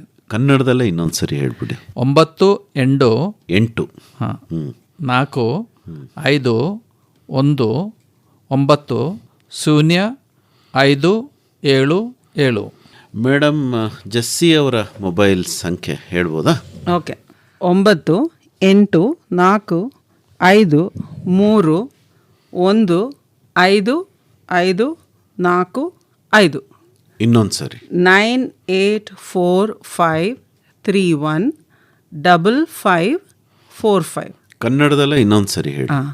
9845315545. ಒಳ್ಳೆಯದು. ಜಸ್ಸಿ ತಂಗಚ್ಚನ್ ಅವರೇ ಹಾಗೂ ತಂಗಚ್ಚನ್ ಚಂಬೋಟಿ ಅವರೇ, ಇದುವರೆಗೂ ಕೂಡ ಕೋಕೋ, ಬೇಸಾಯ, ಚಾಕ್ಲೇಟ್ ಮತ್ತು ನಿಮ್ಮ ವ್ಯವಸಾಯದ ಪ್ರೀತಿ ಎಲ್ಲದರ ಬಗ್ಗೆ ಬಹಳ ಸೊಗಸಾಗಿ ಮಾತಾಡಿದ್ರಿ. ನಿಮ್ಮೆಲ್ಲ ಕನಸುಗಳು ನನಸಾಗಲಿ. ವಂದನೆಗಳು. ನಮಸ್ಕಾರ. ನಮಸ್ಕಾರ. ನಮಸ್ಕಾರ.